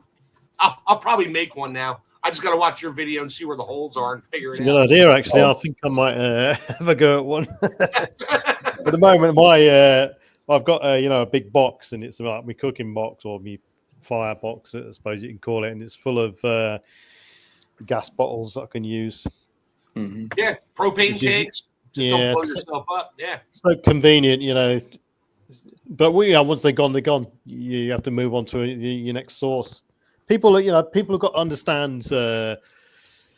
You've got to, whatever method you're planning on cooking off grid, without whatever circumstance you're in, you've got to have enough supplies of fuel, cooking methods and in line with the food. There's no use having hordes of food and only 2 weeks worth of cooking supplies. It's got to be balanced out. I've found it interesting in human nature that when disasters happen with tornadoes, whatever else, human nature comes in naturally, where the women will get together and they'll set up childcare and cooking, and the men get together and rebuild and secure. It doesn't have to even be said. It's when emergencies strike, human nature goes right back to our basics. women cook and take care of the children. Men provide protection and structure. It's interesting. We'll gather the food and protect the women while Yes. here's what I shot today. Yeah. We got dinner, honey. Mhm. Make something out of it. I trust you. Hey, Bob, do you have a video of making that paint can stove on your channel? I have one. I can copy and paste it. Yeah, throw that in there. I'd love to see that because I'm already sketching things out on a piece of paper here. I took it from my wife's advice because she cooked on a can for years, and Miss Lil did also. She said that they used to cook the pig food on a paint can stove, just like what I've got. But I did modify mine. I made a bed frame, a steel bed frame, so I could put a very large cauldron of water on top of there to sterilize water or whatever. Right. But I'll find that on my channel and post it, because one of my subscribers, she asked to take a second look at it. Yeah. Do you remember what you call? I can search it out quick. Do you remember what you called it? Just paint can wood stove, paint can stove. Yeah, I think you'll find several videos about it on there. Yeah. I'll find it and post it up here quick. Okay, thank you.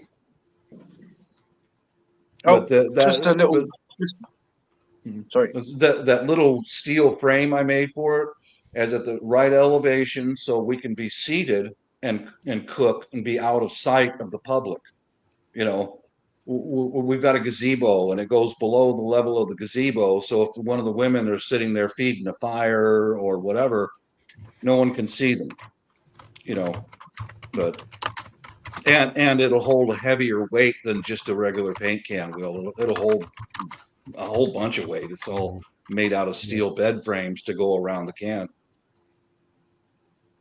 There's a lot of as time progresses, the reliance on electricity is more and more.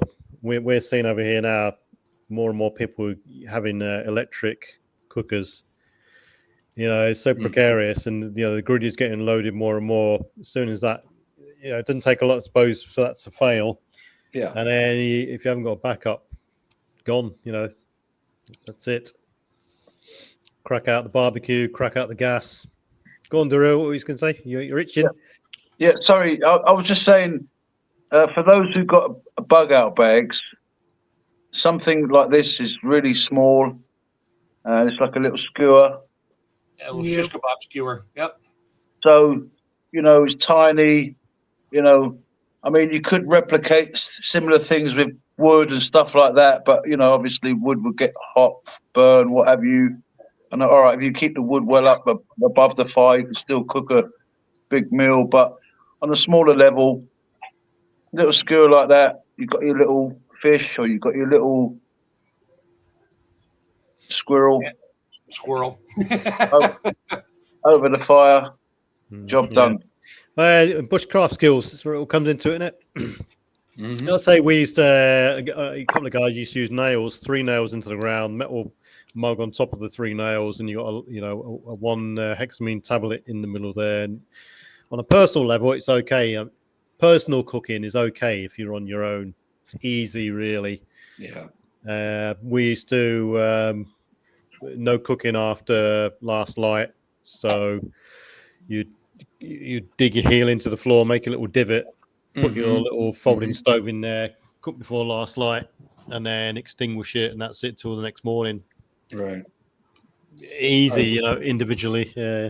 It's where I'm very fortunate, as I got a welder and I learned how to weld, and I took that cook stove, put it into a steel frame with a door on it, so we could start a cooking fire and then close that door, and you can't see any fire flame. You can't see light coming out. It's very muffled, Yeah. So I've seen people. In fact, an ingenious method I've seen is someone making a heater, which they could also use, I suppose, as a cooker, out of an old 13-kilo propane tank. It's quite novel. Carve a little door into it and so on. I suppose the best form of heat,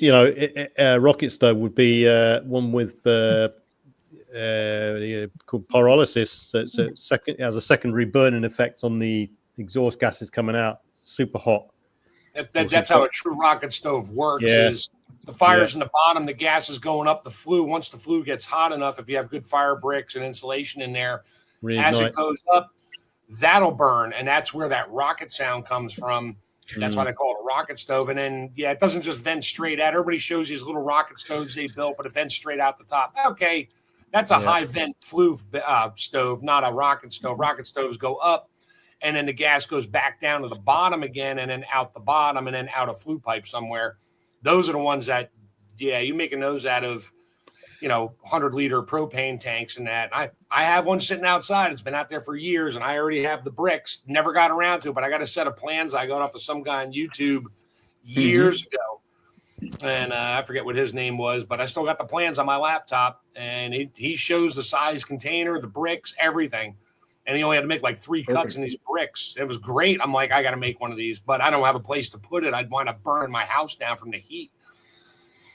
I'll post a little video of the kind of stove I had in mind just now. It's quite a good little watch. It's only 4 minutes long. I'll just post it in the comments there for people to have a look at.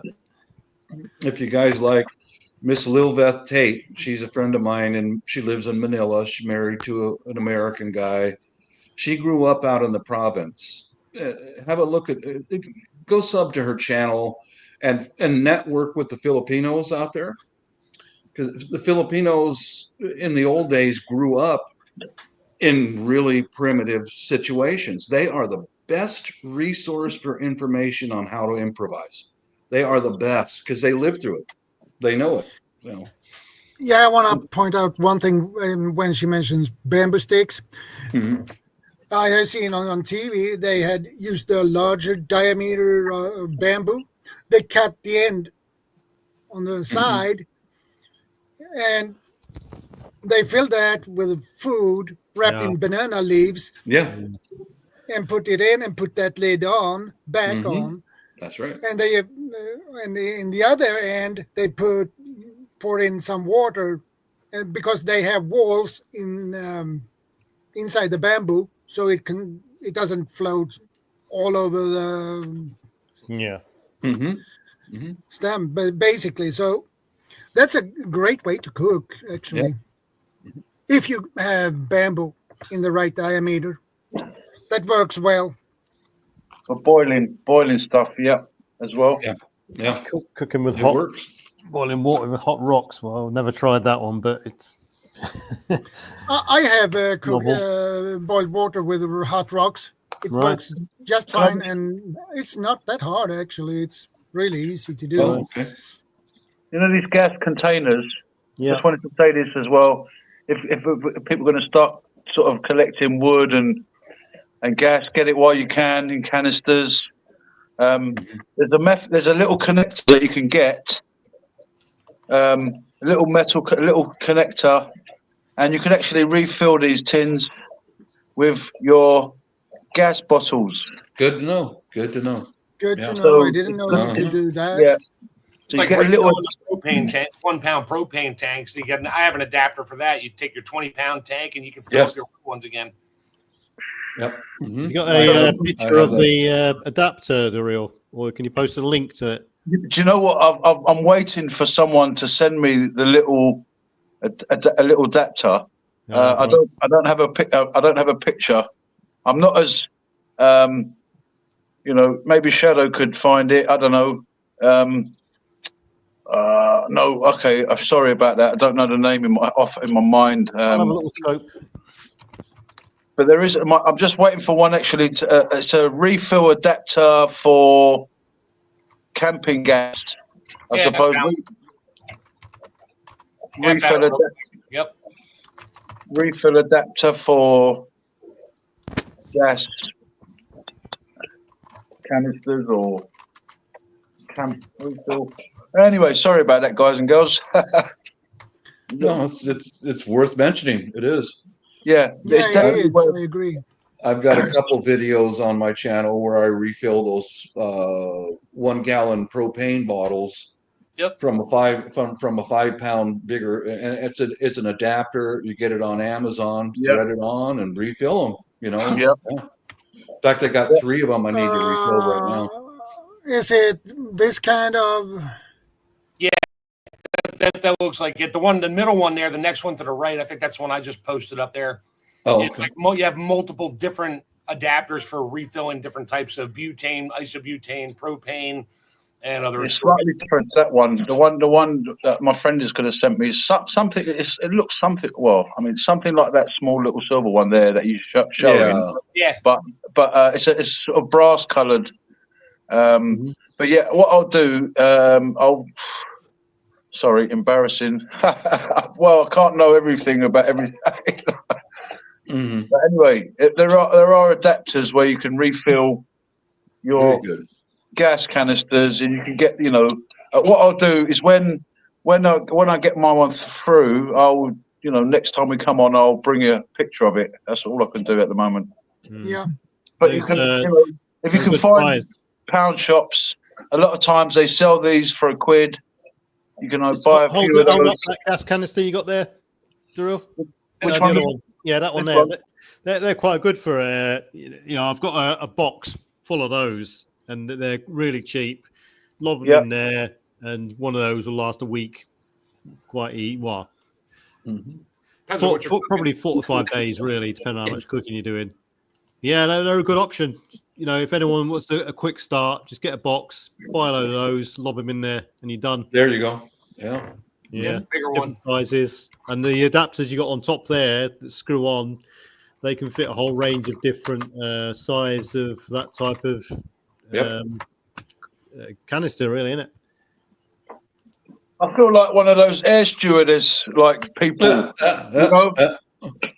Yeah, the fire emergencies exits are in the middle and down the back and down the front. I hate to break the news to you. You're not as good looking and sexy as a stewardess, so just putting it out there. It came out wrong. I don't know. It came out wrong. It's supposed to. What's the male version? Wait. We just call them flight attendants now. Yeah, flight attendants. Oh yeah. Manager. I was going to say earlier, Bob was maybe getting a bit of stuff going when he said things like women get to do the cooking and men do the. I mean, are we going to get scenarios where the women say, "Well, I want to be shotgun tonight"? All right, my wife will do it. She'll be like, "You want me to? Yeah, honey, you go find something to eat. I'll start cooking. I'm good." For any women out there, it's not like we're going to start bashing you on the head and with lumps of wood and grabbing you by the hair and stuff. You're a misogynist. Calm down, Bob. Calm down, Bob. Some women like that, Oh, here it comes.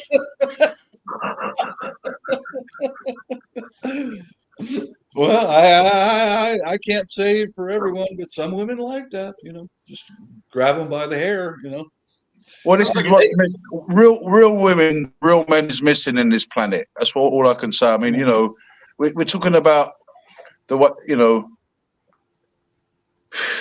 off-grid cooking. Okay, let's get back to that. An emergency cooking. Yeah, stop. Yeah. That's a money pit right there. Yeah. Man, at the end of the day, it's not hard. Yes. People haven't. It's not hard hey, CD, good to see you, Hugo. Just get a load of, say, gas canisters, put them in a box at the simplest level. People just don't do it. And I think a lot of people are blind to the fact that anything's actually going to happen. And getting yourself a little pouch and calling it your adapter pouch, because when you're scavenging, you might not find one or the other. You may find one or the other. So you might find a gas canister, and then you might find one of these, and then you might say, "Well, I haven't got the adapter." So having the adapters, like Bob said, there's a bigger adapters for the bigger gas. There's whatever you've got. Look into it, and is there a way that I can adapt and adapt it? Like PV said as well, is having a stove that's multi-fuel. You get a Coleman, you can get a Coleman gas stove. Yeah, and they can take multiple fuel. Yeah, they're okay. I mean, I would tend to avoid liquid fuels because it's just so precarious. I mean, liquid gold, really. But you're talking about transferring liquid from one thing to another, spilling it. It gets a bit messy. You know, there's a lifespan to it. Yeah. Mm-hmm. Yeah. The basics of it, wood, you can't really go wrong with wood. And if you go really sort of primitive, get yourself, 3 rods of metal or 3 sticks to make a tripod, cook over a fire or something like that. But I'm sure Mark will know, cooking over a raw fire isn't that easy either, because you're going to It's not. You got to be attentive on those fires, Yeah. cooking on a fire, man. You got to be right there, you know. Yeah. Yeah, you can't leave. If you're not cooking it properly, you're going to come down with some sort of ailment. Here we go. Dean Dunbar's just put a note down the bottom there. Hello, guys. He's put there, Daryl. I've just sent a link, brother, to you for refill canister on eBay. Right. So I don't know if you could put it on the screen, Dean. Yeah, post the link on the screen. Welcome to Dean Dunbar and everybody else. Welcome. Yeah. Lily Vets, Sassy Gal, Iggy, Catalin, Vanessa. Well, fellas, wife didn't make me any breakfast today. So Miss Lil, can I have a long distance breakfast from Manila? Can you get it to me anytime soon, you think? An LDB, long distance breakfast. But now I'm gonna bounce out of here and go get some breakfast and a coffee and look at the cute baristas, And take it easy, Bob, as well. Don't go bashing any women on the head. No, just the wife only. The wife's used to that, just sorry. Yeah, Bob just grabs his wife by the hair and says, "Come on, we're going to get coffee," and drags her out the door. Been there, done that. Sometimes I take her right upstairs and go, "Oh, come on." I remember we got caught by my daughter once when I looked at my wife. I didn't think my daughter was looking at us, and I go, we're pointing upstairs. It was Sunday afternoon. I was pointing upstairs, and the wife goes, "Okay," and my daughter saw us do that, and she goes, "I know what that means." She was a teenager. I know what that means. Oh well, never mind. Yeah, great. That means you need to go to your friend's house for about 20 minutes. Get out. Right? Yeah. Go start the computer, play a video game. We'll be back down in a little while. Yeah, we're gonna play that sound effects video again for about 10-15 minutes. But to the American guys out there, I thank God for Donald Trump opening up Guantanamo Bay detention center, and because if I have one more day without a breakfast, that's where the wife's going. Ooh. She's going to Guantanamo. Yeah. Ooh. That or North Korea. Well, you got enough for that. All right. Peace out, everybody. Take care. Catch you in a bit, Bob. Later, Miss Lil. Hey, everybody. Yeah,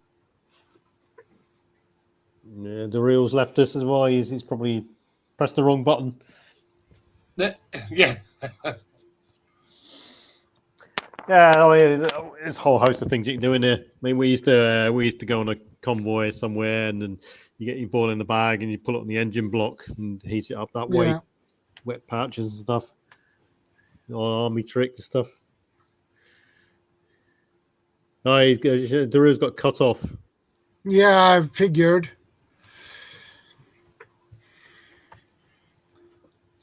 It happens. Yeah. And here comes the link again, DS. I did that the other day. I pick up my computer and my thumb hit the X button on top of the screen. I'm like, oh, geez, I just cut it off. All right. A lot of people use. I've seen people posting loads of videos and stuff like that. I've tried these once with a heater, but they got these little gas canisters that you put in.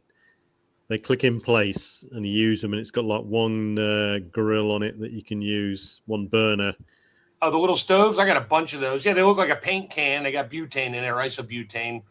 No. Well, yeah, the actual can itself looks like the refill one Daryl just had then.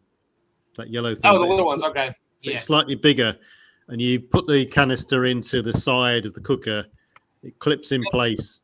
You got a single burner, but I've never really. I don't know how safe they are. I've never really sort of gone into those. I had a heater which uses the same sort of thing, but you can only use the heater outside, which is pointless, and the heater didn't work below 5 degrees C anyway. So it's just a piece of rubbish, really. Well, once the propane gets too cold, it doesn't work well. Yeah. I have that problem in my cabin in the wintertime. But I have a big 20-pounder I put out. It's in the cabin, but it's cold.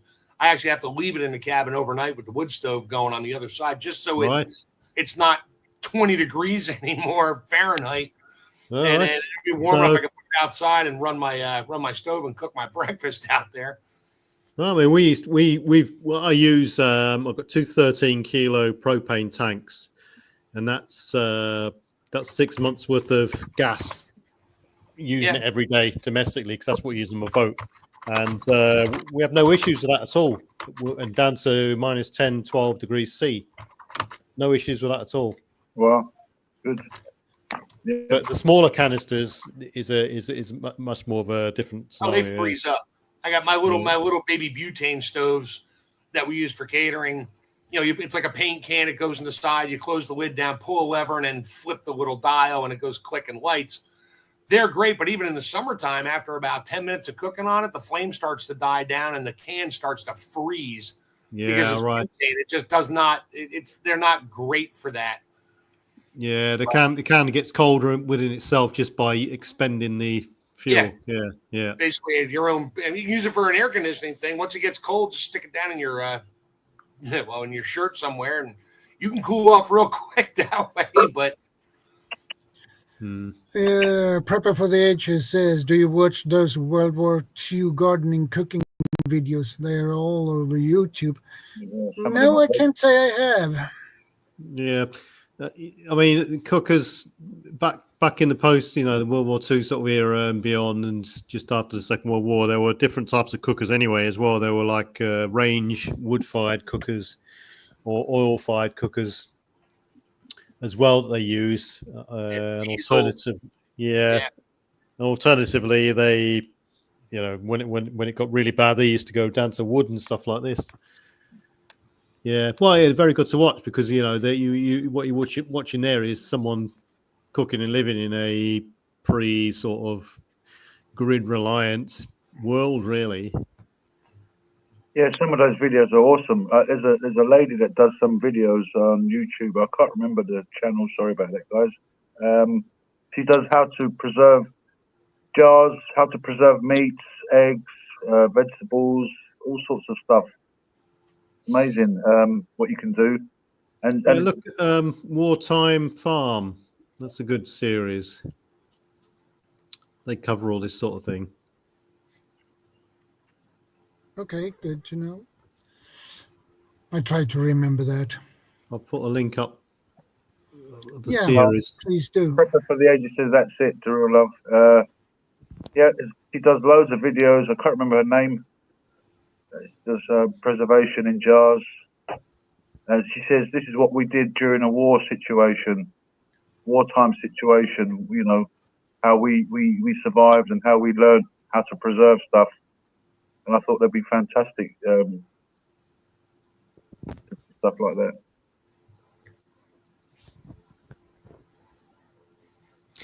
Right, so I've got I'll try and post. Right, there's a series here I'm just about to post here. It's the Wartime Farm Kitchen and Garden series. I'll put the link in there. It's good. It's run by 3 historians. Ruth Goodman is a expert on historical cooking and farming methods. There you go.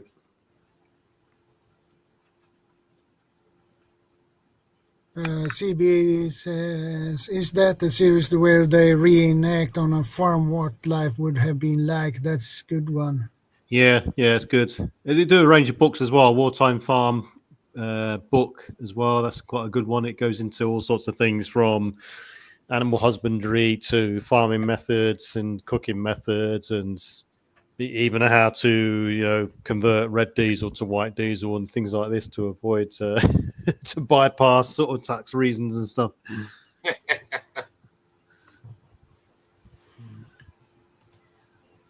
Are you the guy with that tractor that's been getting that diesel? Only kidding. Well, I use red diesel in my boat because you're allowed to for propulsion. I use red diesel in my tractor. I got a 55-gallon drum sitting out at the cabin in a container. Yeah. It's my tractor. I don't need to buy on-road diesel and pay the stupid tax on that. It's like 30 cents a gallon cheaper for the off-road. Yeah, exactly. Yeah. Same here. And I've got 2, 4, 6, 80 litres stored in alternate places and a 180-litre tank for it as well.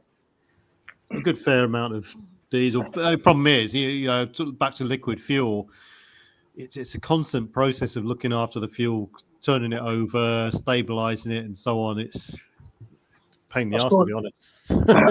I saw a video the other day. It was a great video of a guy who built a steam-powered motorbike. Right. Yeah, they used to. I mean, back to World War II in that series I just mentioned, Wartime Farm. They build a wood-powered car. Yeah, wood gasifier. Yeah, those are gasifier. Cool. Yeah. So they used to use those in World War II. Not everybody, obviously, but certain people did. And so there's plans out there and all this sort of stuff to use those. Yeah. So getting like some books on the subject or some PDFs or some pictures on how to maybe build stuff like that. I've got a big library of PDFs that I've got. That's part of it. I think you got access to it. I think. Yeah. It's in there somewhere. I'm going for a bathroom break. I'll be back. Yeah, no worries. And we'll keep on topic. Yeah, good. We'll try to. They will sort me out, Shadow, if I go off. Oh yeah, I'm watching you like a hawk, PV. Who's they? Yeah, that's good, Mark. Someone should have said who's they. Oh, all right. Who's they? Let's not go there. Plenty of this sort of thing. Plenty of this sort of thing, like wood burning, small rocket type stoves. You can buy on Amazon, and I'm looking at one now, £35, which would probably be about the same in dollars. You buy them, just they're cast iron or they're made of steel and stuff like that. Solid, they will never go off or anything. Just get one if you're that, concerned about it, and put it away somewhere and have a play with it and stuff. Yeah, I'll put a link to one of them here.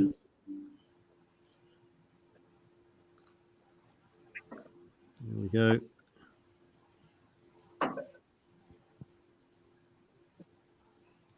The link's split over two things. People get the idea. Oh, that's one of those links. Hey, it's too big for the chat. I'm putting. I posted the link via StreamYard and it hasn't come out right. But yeah, I'm gonna have a problem copy pasting that one together. Yeah, I'll is that on YouTube? No, that was just. That's an Etsy link. That's on Etsy. Yeah. It's called Rocket Burner Camping Stove Mini Coal Log Burner Cooker. They've obviously SEO worded it to death. $34.99. It just looks like two bits of box angle welded together with a thing on top. Yeah. Yeah, if you can weld or drill holes and screw things together and you have the right hardware, you can build pretty much anything you want. Yeah. I mean, I've got an emergency stack of wood that I've got loads of piles of wood. I've got one pile of wood in a greenhouse so that it sort of, I'm hoping it's going to speed up the seasoning process because it's warmer in there most of the year round.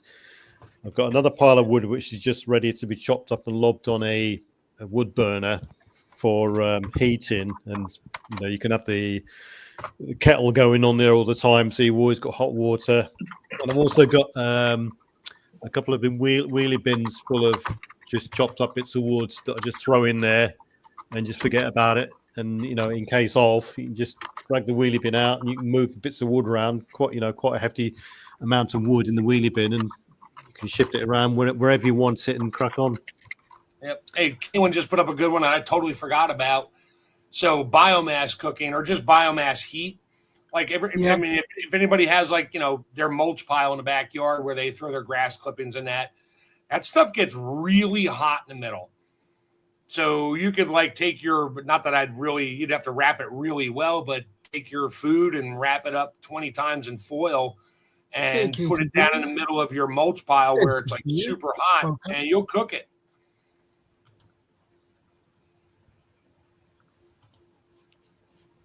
How to make salt water to drinking water system. Dean Dunbar's put up there. Yeah, I've been looking into how to make. Yeah, various ways. I mean, the best way would be to get a desalination filter. Exactly. You can do it. You can do it with a still. Yeah. You're still going to get some sodium content's going to move over. You have to do it a bunch of times to get the salt out. Or you can do evaporative, where you have some salt water in a hot area in a pool or a bucket and put plastic over it so the sun shines, and then you have to drip the water down as it evaporates. It drip down into another bucket. That's one way to do it. It just takes a long time. Yeah.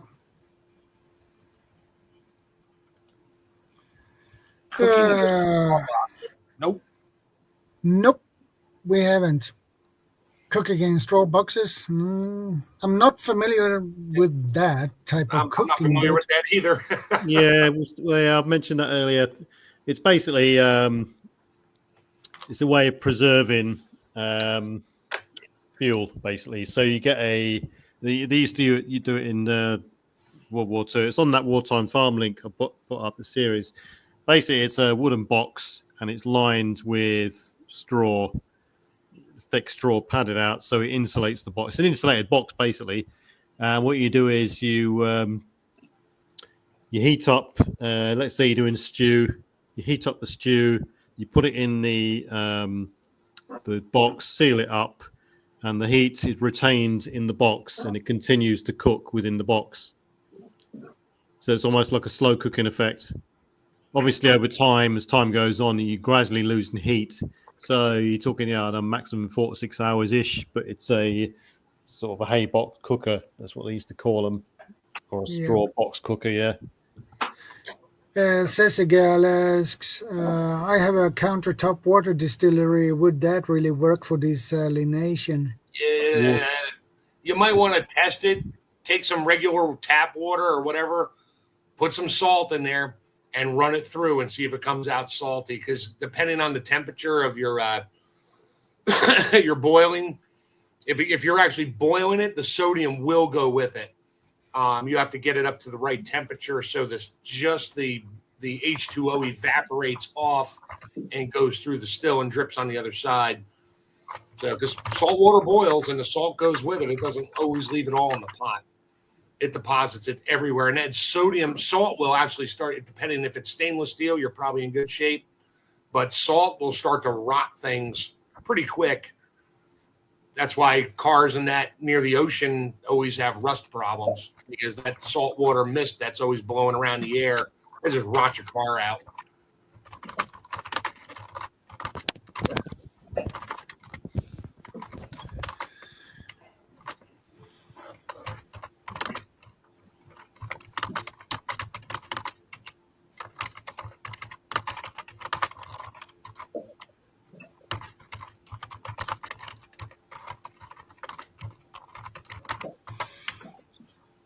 Oh, PV, earlier on you mentioned about cooking up. Did you talk about cooking underground and then putting leaves on the top? Yeah. It's a good series to watch. Also, will be the Ramir's set of series that he covers all this sort of bushcrafty type stuff. So you dig a hole, depending on the size of what you're going to cook and stuff. Fairly large hole. You burn loads of wood, so it charcoals down, so you've got the hot coals. So remember, flames are for heat. Embers are for cooking. Yep. You cover it, put the food in, covered up obviously with some sort of leaves or silver foil or something like that. Cover it over, and you're anaerobically heating the food over a longer period of time. It's just like a massive oven, really. Yeah, I've seen wild boar cooked like that on the program. I think it was with Ray Mears, and he was in some where I can't remember the country he was in. They were the local tribe. They actually built quite a big hole, little ditch, quite a big ditch, and they cooked this. They cut it in different small pieces as well. And actually, they had it look slightly raw. It was slightly pink, and I think Ray Mears was saying, isn't it a little bit pink? But they're kind of used to eating it like that. Right. Yeah. Gurkhas do it quite a lot. They're a fan of that sort of cooking. Yeah, I've seen some of that where Gurkhas cooking. There's ways of doing fish, just wrapping it in leaves like that as well. I believe they use stones as well. Yeah. We do that in the Northeast for they call it a lobster bake. So you get your lobsters, you get your clams, you get your shrimp, corn on the cob, everything. You get a fire going, and you just throw heaps of seaweed on the pile. Good seaweed, not crappy, whatever, but the main New England style seaweed. Throw that on the pile, and then on the really hot coals, and you just start layering all your different foods in there and cover it up and let it go for a while, and it steams everything in salt water. And that's a thing to do crap, I just said the name. Now I can't remember the name of it. I'll get that a lot. But yeah, that's for doing a steam cook or a seafood. It's desalination stuff. Reverse osmosis filters are probably about the most easiest thing to get hold of. There's one you can. There's a sea survival water maker basically, and it's you blow it up, you inflate it, and it's like a 2 to 3 foot across cylindrical shaped balloon, effectively, and it basically you put water in the seawater in there, and it will desalinate itself. It's a passive thing, so you just do it and you leave it alone, and it will produce a couple of liters a day in the right sort of heat conditions and stuff.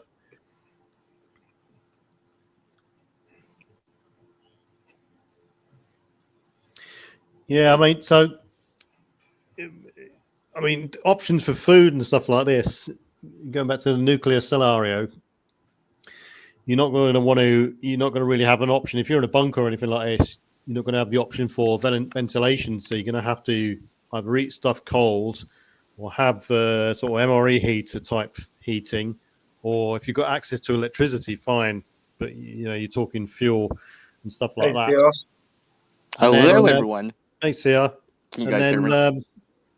Having the option to self-heating cans and stuff like that, really, because can you cook directly on uranium? It gives off a lot of heat. Can you do that? Just kidding. Some people will try.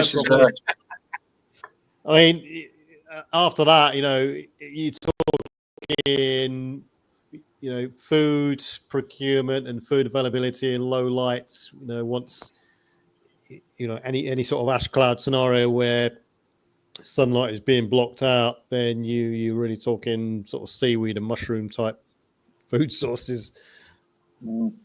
And remember, guys and girls, if you don't know what mushroom is, don't touch it. No. I got lots of mushrooms growing at my property. I take pictures of all of them. I send it off to a friend of mine. He's like, well, it looks like a puffball, or it looks like dragon's mane. I'm like, yep, that's what it looks like. And I'll take one and I'll cut it open and show him all the different things. He's like, you want to pick some and bring them out to me? We'll analyze it. I'm like, yeah, I'm not driving 7 hours for you to tell me if it's a bad mushroom or not. But thank you for looking. I just leave them there. I have a couple other friends that want to come out and go mushroom hunting because they know what they're looking for. Once they start finding them and I know what to look for, yeah, then I'll eat them. Other than that, no, I'm not touching them. See, Mark, I'm like that too. I'm like that too because it's just like I rather actually know, not just guess by like a book or like, I saw it in a video or something like that, because that's way too. Oh yeah, there's an app for that. Take a picture. Just hold your cell phone near the mushroom. I don't think so. I rather trust someone that's actually been doing this for a while, that actually does it and actually consumes it, not just like some book or whatever, right? Because it's totally different from like our plants or whatever, right? Best teacher is the guy you're out there with or girl, and they're like, ooh, and they just pluck one out of the ground and throw it in their mouth and start chewing. I'm like, okay, it would have been nice if I could have seen it first, but I guess that one's edible because you're just eating it right out of the ground. Yeah, there are similar mushrooms that look similar. Oh yeah, and they're not the same, and it's also the same with sort of natural plants as well. There's a famous story of a guy took a big bag of this, what he thought was the right plant, and he poisoned himself because he got the picture wrong. He got the wrong plant. Yeah. Oh, I wouldn't touch. I try to avoid that stuff. I have problems trying to remember what trees things are. Mushrooms. And there is a method. If you are unsure, if you do pick up something green and you're unsure, just take a little tiny piece of it, put it behind your bottom gum, just at the back of it, just a little tap, little touch on your gum inside, and then wait for like 10, 15 minutes if there's a reaction or whatever. Does it tinkle? Does it burn? Give it to your mate to put under his lip first. Hey, PV, can you try this? If you ever give me anything in the future, PV, I'm going to be like, okay. I know where this is going. I'm no guinea pig. It's like a two-man where's Mikey? Mikey will try it. Mikey eats everything. Yeah. Where's CR? Right, he's hungry. Whatever, Mark. We need two men to do the two-man. I'll eat the dandelions first. Yeah, right. At least I know that. Dandelion leaves are quite nice. Yeah, I would stick with something like that. As long as those kind of hard to grown on some corporate property that they've been spraying weed killer all over for decades. Or a dog park. Don't collect them from a dog park. Well, parts of the dandelion can be eaten, can't they? Yeah. Yep, pretty much all of them. Yep. Yeah, the leaves, the right time of the year. Once they go fuzzy, I wouldn't eat that part of it. But when they're yellow, yeah, you can make tea out of it. You can pop the roots out, make dandelion root tea. You can eat the leaves. It's a salad in your yard, but no, everybody treats it as a weed because it's, something I don't want that's in the wrong place. Well, that's what a weed is called, what you would call. It's just, but it's an opinion, right? Unwanted plant. Yeah. Did you guys randomly just talk about food as soon as I started coming? Like, yeah. I swear, as soon as I joined, let's talk about food. Here's joining. Well, we were talking about cooking food. Now we're just talking about food. And the only reason why you came up now is because Bob's gone. He can't fire you. No, because I have time now. No, actually, I wanna elaborate on why, about the topic, because originally said this to Shadow like earlier in the week, back on Wednesday. He knows about this because we talked about this. And I'm like, oh, you should do this as the topic, and then he's like, okay. But basically, what happened was my friend called me, telling me that his burner on his stove wasn't working, and he wanted to borrow money off me so he could get takeout, like Skip or DoorDash, whatever you want to call that kind of thing. And that's where it came to mind. How, like, about cooking, or like, because it could be as simple as, hey, your appliance isn't working, your stove's not working, you have another option, So why don't you go over and fix it? Come on. No, that's what I'm saying. What I'm saying is, like, it's funny that my friend's first thing was takeout or DoorDash or Skip in this case. I can't cook. Let me order food in. Yeah. Yeah. Right. Because I'm like, the grid's not down, right? It's just that the appliance isn't working. What type of stove do you have? No, it's just like with an element and stuff like that. I still have to talk to them about it, but I mean, like, has it come to like this scenario, this time now where the first thing we think of is like takeout right away? Yeah. You know what I mean? Oh, the grid's down. Let me run to the store. I mean, the grid's not even down, right? This is just the appliance isn't working, right? This could be like a fridge not working. Mm. You know what I mean? Like, Because like, yeah, you can get takeout or whatever, but it's not a long-term solution, right? You know, and stuff like that. One thing I can remember watching from Uncle Al, he's got this bag full of dehydrated food that he can wheel around.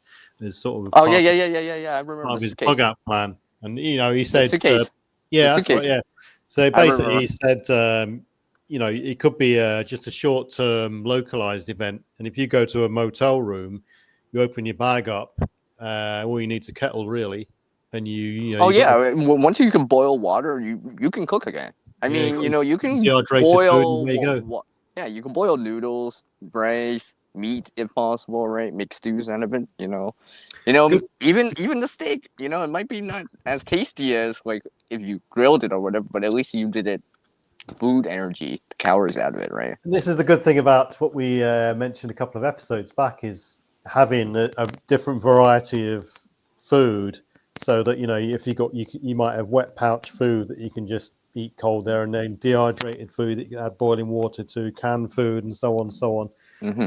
That not only gives you a different type of robustness and longevity throughout each one, because cans are more robust than the other stuff, but it also gives you the option that you can eat each one of those types of different foods can be cooked easily by different methods as well. Yeah, so it's diversified and it's variety. Yeah, that's it. Yeah. So I mean, you can pick the best one and you probably won't get bored of it because it's always different. Fit it into your solution that you're in. Yeah, exactly. Yeah. Because the reason I've been mentioning about this is just like thinking to myself, sometimes it's not always these like huge end of the world type of situation. Sometimes it's very localized. It could be as local as, hey, your building or your home just doesn't have power, right? Or like an appliance isn't working. And that can happen. That can totally happen, right? And, having these alternative options like propane, solar, solid fuel, would all this stuff as an option would be nice. By the way, is Caitlin still in the chat? I don't know if she's still in the chat. She's still in the chat here with us? I'm not sure. Because, see, my friend lives in an apartment, so I know Caitlin lives in an apartment, so, certain options are off the table automatically, right? Propane, wood, fire is probably off the table in terms of that, right? Well, I mean, propane you could use a little gas burner next to near a window with a ventilation. It's not that much of an issue, I suppose. Okay. I guess something like that. But I mean, I'm talking about full fledged, I'm not seeing some 5-pound propane tank next to them. No. I don't see that. I don't see that happening. No, I mean, I mean, if you rely on gas, you can always and the gas goes off, or you run out of gas, for instance, you could always fire up a microwave if the grid's still on. Well, PV. This was what I've been saying to other people, and I was just like, okay, well, it's not, microwave's not the best option, but I mean, at least you could still heat up the water. Yeah. To a certain point where you can cook food with. I mean, even a coffee maker can get up to 90 degrees, 95 degrees, right? I mean, you can eventually cook something with it. Eventually, I mean, and stuff like that. I mean, I've seen there's people out there that use irons with to make a grilled cheese sandwich in a hotel. Yeah. I mean, it's possible. I mean, so considering these two, right? I mean, because sometimes, like I said, it's not always the grid's always down. It's just you just don't have access to appliance that you typically use. Yeah. For whatever the reason, right? I mean, it happens. Stuff fails, right? The electronics fail, and sometimes it's just at the worst time. Yep.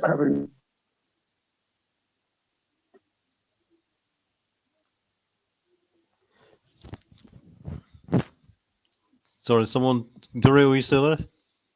Yeah, I nearly tripped up on my dog. Sorry. Okay. Having various ways of cooking is definitely a good idea. You know, different fuels. Remember the adapters, and then practice as well. Mm-hmm. Different methods. Yeah, I mean, The timing of everything, right? You know how long it can take, right? And Bob was saying earlier as well, protection whilst cooking. Oh yeah. You know, carbon monoxide fire detectors, obviously personal protective equipment like a glove, mitts, wool, blah blah blah. You know, so you don't get burned right in doing it. Yes, You it know, makes sense. You always hear, you know, people that have bug out bags that say, well, you're cooking near a fire, have gloves. Yeah, just in case there's burns any are youngsters quite a watching. common injury, definitely when cooking and camping. I yeah, mean, yeah. you look into a longer term. You know, at some point the gas is going to run out that you've stored, and you're going to look towards a more sort of a longer term, permanent term of method of cooking. So you probably then be looking towards the wood solution in some way, shape, or form, because you know it's got an easy, ready, available source if you're in the rural sort of area. If you're not, then it becomes so much harder, really, and especially if you're in some sort of flat. Yeah, you know that's a real dire situation then, because what do you use? You know, Oh yeah, you're like some sort of yeah. apartment or something like that. And I mean, like Shadow Gear lives in an apartment, right? I don't know if he has an alternative Start to like. chopping up the furniture. Okay. The sofa's going to last us what? 3 days? Well, so yeah, I mean, going back to what we said earlier, I mean, this stuff's got covered in resins and stuff like this, and paints in some Exactly. It's instances. dangerous. Yeah, you can't Um, cook right over it. you're If poisoning you're looking yourself, for heat, basically. furniture's fine. If you're looking to cook, you better Yeah, have a pot with a lid. yeah. Yeah. And a pretty dang good lid. That's pretty tight. Not too loose. And that's another thing to talk about, having different, you know, pots and pans and, you know, grills maybe, and Well, worst Some case scenario, cast you get a iron. shopping trolley, use as a grill. good idea. Good idea. Oh, that'd be last ditch. That'd be a last resort right there. Yeah, Yeah, yeah. because actually, if you turn the basket upside down, build a fire below it, you've got instant grill. Yeah. Why not? Get shopping basket, turn it upside down, Make sure it's not build coated a in fire plastic or underneath anything. it. Well, you know, considering that, I would probably go towards a barbecue grill first to find one, Yeah. because it's already been used. It's meant for that, to be heated anyways, right? I don't know about a shopping cart. I don't know what kind of mystery metals in that. At least, but a barbecue grill itself, you would know it's been used. It's meant for a barbecue, right? It's meant to be Yeah. heated. I mean, everyone Because I should have. think you want to avoid certain little things whenever possible, right? Like the You want to shopping cart would be a stay away last from resort. galvanized. Absolutely. Yeah, like, you know, those would be last resort. I would go towards like something I know. Okay, this has been used for a grill before. This is used for an oven before. Like, it's meant to be heated, right? Yeah. If you pull the old style refrigerator racks out of a refrigerator, don't cook on it, because it's galvanized steel, and that galvanic material, when it gets hot, will transfer into your food, and you will get very sick. Yeah, I think that's the last thing you want is just like, I'm starving, but this is the only thing I have. If you're starving, I don't think you're going to be firing up a grill and cooking steaks. Yeah. yeah. I think you have You're gonna other be finding pressing whatever you matters. can find I and just stuff had it in a, your mouth. Yeah. I just had a vision of CR biting into a raw steak as you said that. I've done it. Oh no, I don't mind raw beef. Raw beef is. Ugh. Yeah, You know, well, depending what it is, but I was reconsidering what I said earlier was like, if you're like, let's say, cooking food or whatever, if you make it smaller, it cooks faster because Yep. like, and you know, or thinner and stuff like that. It's just like dehydrating, right, or freeze-drying or whatever, right? Because the smaller or thinner it is, it cooks or dehydrates faster, right? So it fuels limited, you know, and stuff like that. So you cook, so it basically, because like vegetables or meat or whatever, you're just trying to get it so it's hot, or the meat so it's cooked, right? So I mean, if you got the utensils or knife or whatever, just a little bit thinner or whatever, so you don't have to like get the center all the way cooked. You're just increasing the surface area, right? Yeah. So that way the heat from the water or the fire can cook it faster. Especially if fuel's limited, right? I mean, if fuel's limited, you're like down to like your last propane or last. There's like, we just used the last tree. Well, I mean, might have to consider it, Yeah. Hey, Sassy Girl just even mentioned, and I forgot about that. Fondue pots. If you got some fat, like, beef tallow, something like that, you can throw it in there. You can cut your meat up small, your veggies up small. Just drop them in the hot fat, and you're deep frying it. You're done. And it's cooked. Yeah, exactly. Right. Don't burn your mouth. Yeah, like exactly. Your kids. Yeah. Instead of trying to cook a big potato or bake the potato, right? You just kind of cut it like little chunks or Cut not in slices taters. and throw it in a pan. Yep. Yeah, just cook it really fast, right? So just because you just want it cooked or heated up or and stuff like that,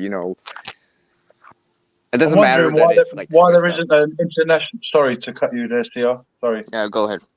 I'm wondering why there isn't like a kind of an international sort of preppers meeting where people are coming together all over the place from around the world and sort of doing different methods of cooking and samples of different methods of fire making. I know there's sort of smaller versions, but how it hasn't gone sort of massive, it's the prepping sort of world is kind of like we're laughed at, mocked at, what have you. And there is one. There's the Bushcraft show every year in UK. There's a couple of those in the States too. The problem with a lot of the ones that pop up in like your local county fair is, they're in there showing you how to do all these things, but here, buy my stuff. This is what I use, and that's all they're not real. Which is they're fine. Not real, yeah. I mean, nobody just shows up, spends $500 on a booth to just teach people. They want to sell something. That's why they paid the $500. Yeah, and then they charge you ridiculous money to spend a weekend there, like £100 a day. Yeah, that's the problem with the Bushcraft show. And then buy their crap, and But they don't want. There's competitions I've seen in different parts of the world where they like do logging. You'll get guys that quickly run up a tree and chop it down, and they'll race up. There's two trees, 2 logs, or whatever. Seen some amazing stuff like that. But when it comes to sort of survival stuff, I mean, we see Ray Mears, we see Bear Grylls. Yeah. I used to say Bear. I've said Bear Grylls before in the past, and PV had a laugh. It's Bear Grylls. It's like I never said Bear Grylls. I sort of wrote it as Bear Grylls, and he said it's Bear Grylls, and I was like, all right, yeah. So, I mean, we don't have international sort of competition like Olympics, you've got Olympic Games, you've got all this, but these kind of methods and survival stuff, ranging from preserving foods to, different types of wood and what have you, it's just why it isn't sort of taught as in school? Why we don't, know so much more about nature and about this kind of stuff. A lot of people today, they just go to school, they don't teach them nothing about nature. They don't know. Oh, I know exactly. I know exactly. If people are interested in that sort of thing, they should put their kids towards the scouting, make them join the scouts. That's where I learned most of my stuff. It was Boy Scouts, Cub Scouts, all that. Yeah. I know exactly why. It's a website, which is it's called preppernet.net. Preppernet.net. Yeah, preppernet.net, and it's a community of preppers from all around the world. It's mainly American based, but they run workshops and camps online and physically that you can go to and all this sort of stuff. Good idea. Like you said, I think most of their meetups revolves around people just turn up in their RVs and stuff like this, and they just all have a sort of a powwow and a gathering and start just cooking with each other and doing all this. Drinking beer. Yeah, an excuse to get out for the weekend. But have you seen those guys that go out in the mountains? They say, right, I'm testing out my new tent, and it's like blizzard, 100-mile-an-hour wind. And it's freezing. They're there with their winter gear, and they pull out a can of cold beer. Yeah. Well, I've done all that stuff. I've seen those. I've seen it. I can't get how people can drink a can of cold beer though. Yeah, it's not why you shouldn't be doing that sort of stuff in the wild. It's not good for you, really. Guys. Hey, what is it, Karen? What's that on the screen there? What you've Go had on, that Shadow. Shadow's Whoa, like whoa, beer. whoa, Beer. what is this? I have 5 beers in the morning, Costa. What are you talking about? That Sorry, looks like a Shadow. keg. That looks like a keg. This is not a keg, okay? This is actually a heat pal. You can heat a room with this one. But here's the kicker with this one is you can cook on it as well. Yeah, it looks brilliant. Yeah. And this is an alcohol stove. It contains 1 liter alcohol in this one. Oh, I see. That's a good thing about alcohol. It's not. It doesn't have explosive fumes like gasoline does. Yeah. Oof, they're expensive here. £206 each. Oof. Jeez. Yeah, the heat pal is expensive, but there is 2 versions of it, one smaller and one larger. Right. This one I've got as my avatar at the moment. That's the cheap and nasty version. I haven't tried, and I'm not going to try, but I've seen plenty of them people use. I don't really like this one. I'm just about to put another picture on there, which I'm looking at considering getting. I'll just show you in a sec. Yeah, there's nothing stopping you guys from getting together and having little mini events of your own. Go out for the weekend, get some friends, some neighbours, some family. Sorry, PB. Yep. Yeah. Go camp out. So that picture there I've got there. That's I'm considering looking at one of these. Do you know what? I've tried them in the past, and I found that you've got to be. Sometimes they don't work that great. You just got to be careful which one you get. I would look into those. I've had one in the past, and put the link. There are good ones and there are bad ones. And we have a question from Alicia. Hi, Alicia. The paint can alcohol stove with TP and all that stuff. Yeah, he put one up earlier. He has a bunch. I've seen the videos on it. There, he showed a couple. To be honest, I wouldn't. I don't really. I've got stuff that I can make, makeshift stoves and stuff like that. But at the moment, because time is on our side, we've got the luxury of scoping things out. I buy my stuff specifically for the purpose. I try to make it. Yeah, you're not just buying Crisco or whatever just to make a stove or heater. You're actually buying something for the intention. No, you're right, BB. No, you're right. I only do things like. Sorry about that. Just Bob Stove. That's a good thing too. Having a little project on the go is a good thing to scope out and stuff like this, so you can then assess how things are made, how you can make it better and refine it, things, and it may lead you to go on to buy a really good, better product for your needs. But yeah. Well, and there's not only that, PV elevation, right? Because obviously, if you're cooking something, elevation change or it changes the boiling point, right?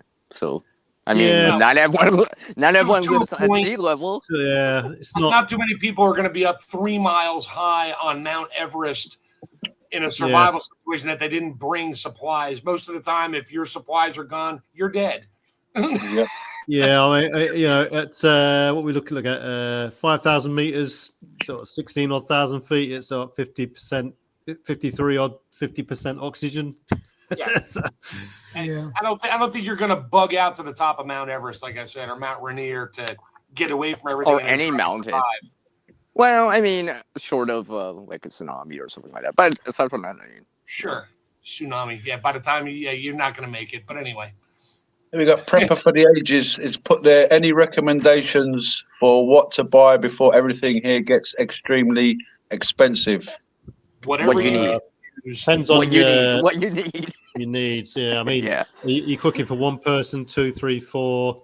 You got readily available wood, or you looking towards gas, or depends what Prepper for the Ages Yeah. sort of solution you're going towards there. Really, you and Well, I things like mean- fuel, things like water, maybe Consumables. filters. If we see during the Ovid, I'm just going to say Ovid. During the Okay. Ovid, we saw things like face masks go, the prices just trebled, quadrupled. Hand sanitizer.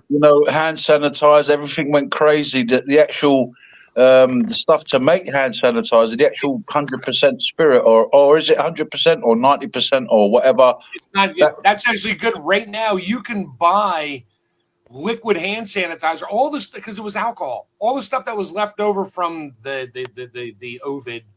All the stuff that was left over is now dirt cheap, and you can make cooking stoves. So yeah, you want to buy some stuff now that you can use later.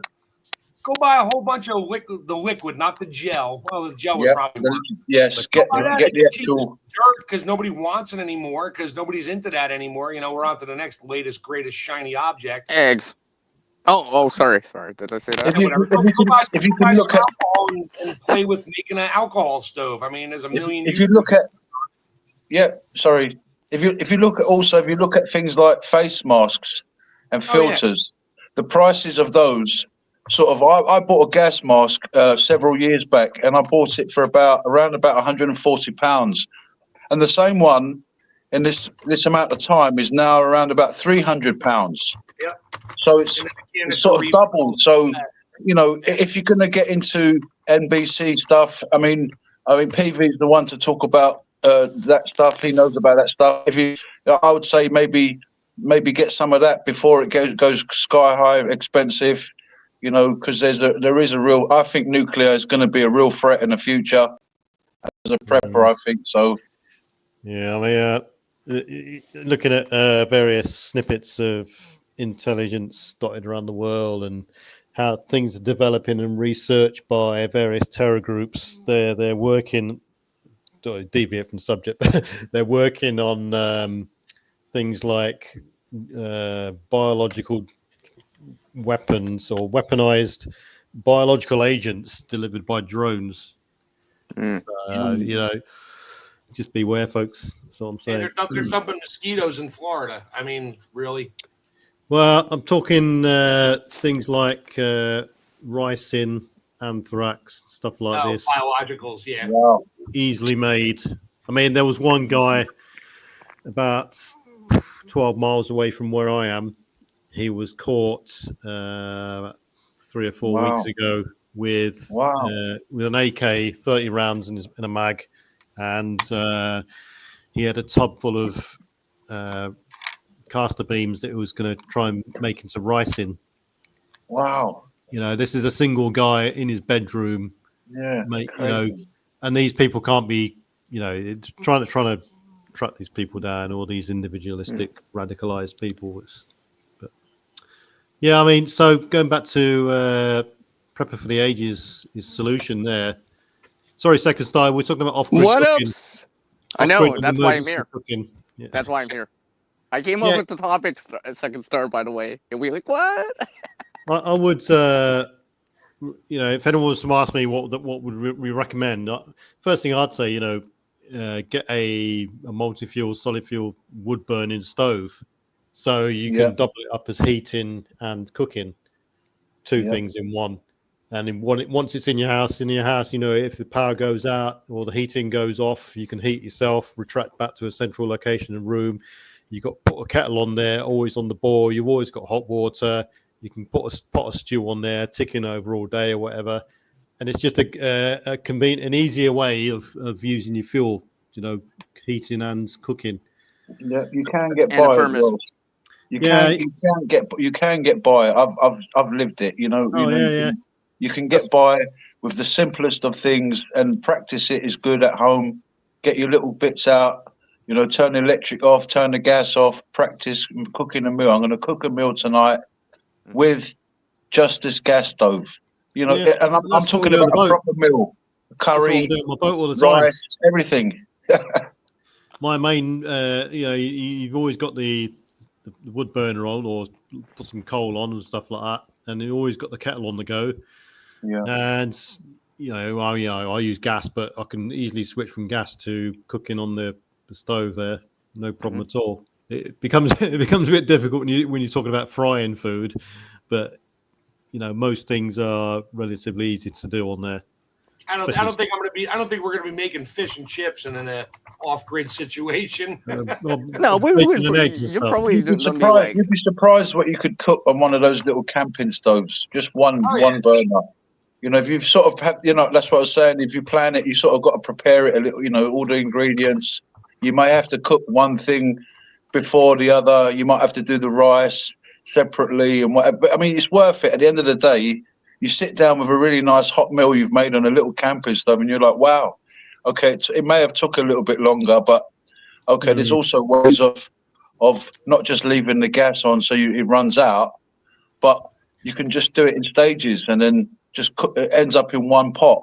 Or there's lots of one pot methods as well, where you start off with your onions, a bit of oil down the bottom there, chuck in your rice, then you chuck in your meat. There was a chef listening. I need off-grid for one pot cooking. I do it all the time. It's like, what do I got? Oh, I got this, that, the other thing. Great.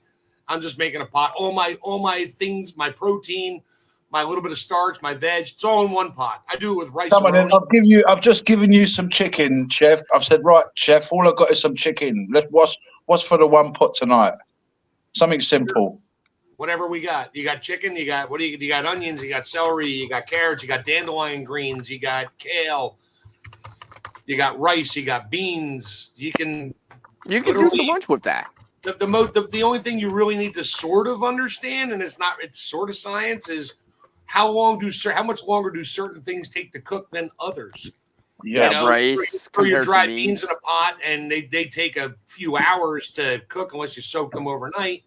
And I was going to just say that. Can you leave the beans? Can you leave the beans in a river overnight to soak? You could, but they probably in a bag in a river. Sorry, in a sort of a cotton bag. Sure. Soaking. As long as you trust the water. Because you do that with. I think over here, Preview might know about this. Is it horse? Is it what's those nuts? Not horse chestnuts. The other acorns. Yes. There's ways of making like little cakes, little sort of. You have to take. Yeah, because you get the tannins out, right? You got to get that's a lot of process to get the tannins out of acorns to make acorn flour. It's labor intensive, really, and a lot of resources involved and time involved. You see that? Look at what we're going to do. Though we're in the bushes. We've got no food. I've got acorns, PV. Well, this is the main conundrum we see is you've got your immediate food source. So how long are you going to be able to cook for with the stuff you've got? So you might have your camping equipment, your gas cookers, and all this sort of stuff. Once all that's gone, you're progressing on to this. This is why people are starting off in any sort of preparedness field or thinking about disaster stuff like this. This is where the overlap of bushcraft comes into it then, because I agree. As resources run out, you're going to transition into more of a bushcrafting type of a scenario where you're cooking on open fires, using wood for fuel, not necessarily cooking open fires, but you're using more of a natural resources that are readily available longer term for heat, cooking, and so on and so on. Yeah. So the scope, wood, solar, you would dive into these options. As that goes on and it extends, the scope for injury becomes more, the scope for getting burnt becomes more, and so on and so on. Mm-hmm. And learning actually how to work with the heat that you have, right? Because compared to a stove where you could just turn down the burner, working with solar or working with wood or with coals, you gotta be like, okay, I gotta keep moving it. I can't just lower the temperature on the wood stove. Yeah. Right. Yeah, there's ways to do it. We all think about it in the reverse timeline. It's like, okay, crap just hit the fan. There's power's out nationwide. So first thing we start going for is the propane stove. No, that's the last thing I go for. I will be keeping my ready to use stuff for emergency. Everything else, no. I will be using a wood fire. I will be using whatever else I can. Yeah, if it's sunny out, I would use, let's say if it was like whole city, whole town, whatever, right? And you could see that it's not coming back anytime soon. Hey, look, it's sunny and it's clear out. I would actually consider solar first. Right, I've got to split, so I'll have to catch you guys later. Take care, Nice PV. one, PV. Yeah, no worries. Take care, Good chat. Right, I'll see you in all in a All right. bit. Later. Have a Bye. good one. Yeah. Buenas noches.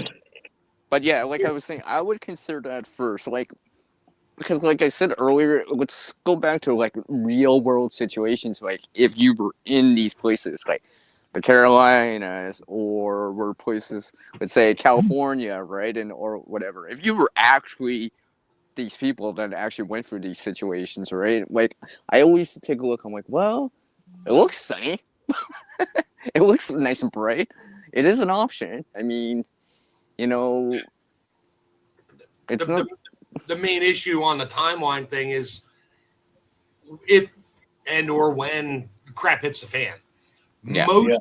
Most normal people, the first thing they're going to be using is their barbecue grill, and they're going to be abusing the gas and the fuels and things they have just to cook. And then they're going to run out of that and not know what to do. On the other hand, I'm going to be cooking out in the backyard on a little tiny wood fire just to get my meals. And after a week, 2 weeks, a month, nobody's got propane left. I'm sitting on 50, 20-pound cans of it hidden in my shed. And I have that for emergency, but it also becomes a barter item. Yeah. You know, Or like, let's just say it's you're going to use it and abuse it and waste it because you're just going to turn your barbecue on, let it preheat for 25 minutes, and then cook one small burger on there. Yeah, no. You need to learn how to utilize your resources effectively. Yeah, because the fuels are consumable, right? Like, obviously the solar part isn't, but those consumables, you have to think ahead on it, right? You know, like, because you don't know when you're going to get resupplied, all right? I mean, like, a lot of these situations at times, it's like the propane starts to go down, the fuel levels start to go down because people are using it right away.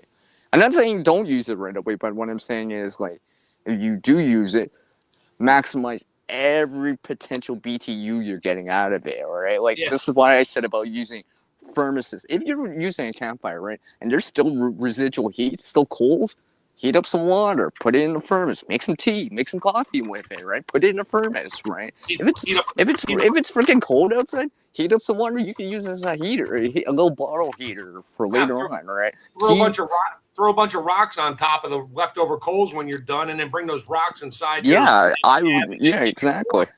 Exactly, right? Get the most out of the resources, right? Because in situations like that, you may not know when you can get resupplied anyways, right? You don't, I mean, if at all, right? You want to be using everything to its full potential, absolutely, in my opinion, because, like, that way you can maximize the benefits of it, all right? So it can keep helping you keep going, right? And, you know, and not just, oh, I forgot to turn off the fuel for the last 20 minutes. Yeah, you're not regret it. Because then you have to go back out there and resupply, which means you got to be on the road again. You're gonna put your neck out there again, right? You're gonna barter with someone for resources that you have to take away from your stockpile, whatever it is, food, water, whatever, just to get fuel again. Because oops, I wasted 20 minutes of fuel. But that could have bought you an extra day or two of actual food to eat or whatever, right? Like, even, like, you said about preheating it, right? About barbecue. Depending on the situation, right? I would even consider like preheating it in the sun, just so, like, oh, it's in the shade. I'll bring it out in the sun and let it warm up a little bit more. Maybe it'll help a little bit more, right? Maybe it'll buy me that extra 5 minutes of extra fuel time or whatever, right? Or run time or something like that. In my opinion.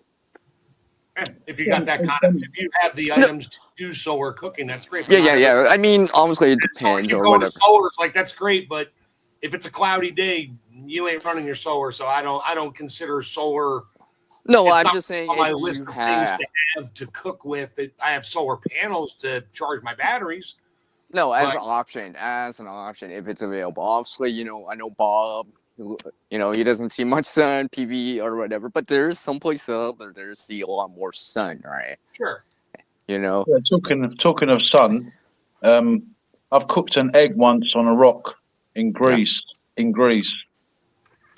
Yeah, in the summer with no extra heat, just the sun. Just got the that sun. rock up to some stupid temperature because it's like really hot out. Oh yeah, we do that in sidewalks here out in Mideast, in not Middle East, Mid-East of America. And, Well, yeah, you know, you get a day of like 110 degrees. Oh yeah, when we were little, we'd go snag an egg out of the refrigerator and just crack it and put it in the street, blacktop. We wouldn't eat it. And within 2 minutes, it's a hard egg. It's cooked. It's like, geez, it's hot out. Hot enough to cook an egg on a sidewalk. Yeah, so I suppose depending on where you are, you can use the weather. We're talking about off-grid or emergency cooking. So as well, where you are, you can use that to help you. We're talking about solar as well. So I mean, I've reheated food with solar in -22 Fahrenheit, -30 Celsius before. Wow. I mean, Yeah, it is definitely, but obviously you need clear skies for it. You really want clear skies for it, but it is possible. So like in a jam, right? I mean, you know, if it's possible, right? So remember to throw in a magnifying glass into your bug. Well, no, but this is like much bigger, right? This is like so, you know. If because the thing is about propane, gas, wood, it's still a consumable, right? There is still only a finite amount that you relatively have, right? Yes. Wood. No. I'm just saying. Not necessarily a finite resource because trees are always dying, and depends on where you're at. If you can pick. The park is going to run out of trees really quick to cook on, and they're all green. So yeah. Yeah, like during the spring, summer, and fall, right? Like of this year, right? Consider picking up little twigs, right? Stock them, just have them ready to go. I mean, like look what Bob does, right?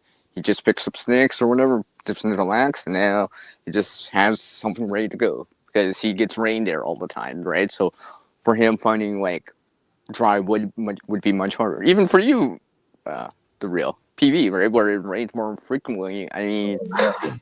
Finding dry tinder or firewood might be a little bit more tricky in a jam or an emergency. That's why whenever I ever see any sort of tinder or stuff that I can use to make fire, I always collect some.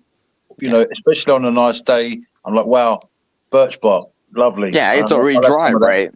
It's already dry. You're not trying to do this in the middle of a storm or after a storm, winter storm or whatever, where everyone's trying to find some tinder or whatever, and everything's wet. Well, you prepared in advance, right? That's the difference, right?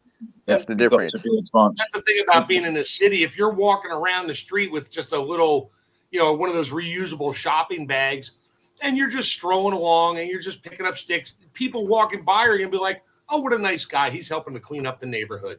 Yeah, they wouldn't even. No one would even. They have no idea that you're stockpiling wood for crap hits the fan, so you're not going to generate any attention. I do get some funny looks sometimes when I'm in the small local park walking my dog, and I'm sort of peeling leaves of birch bark from a tree, and you do.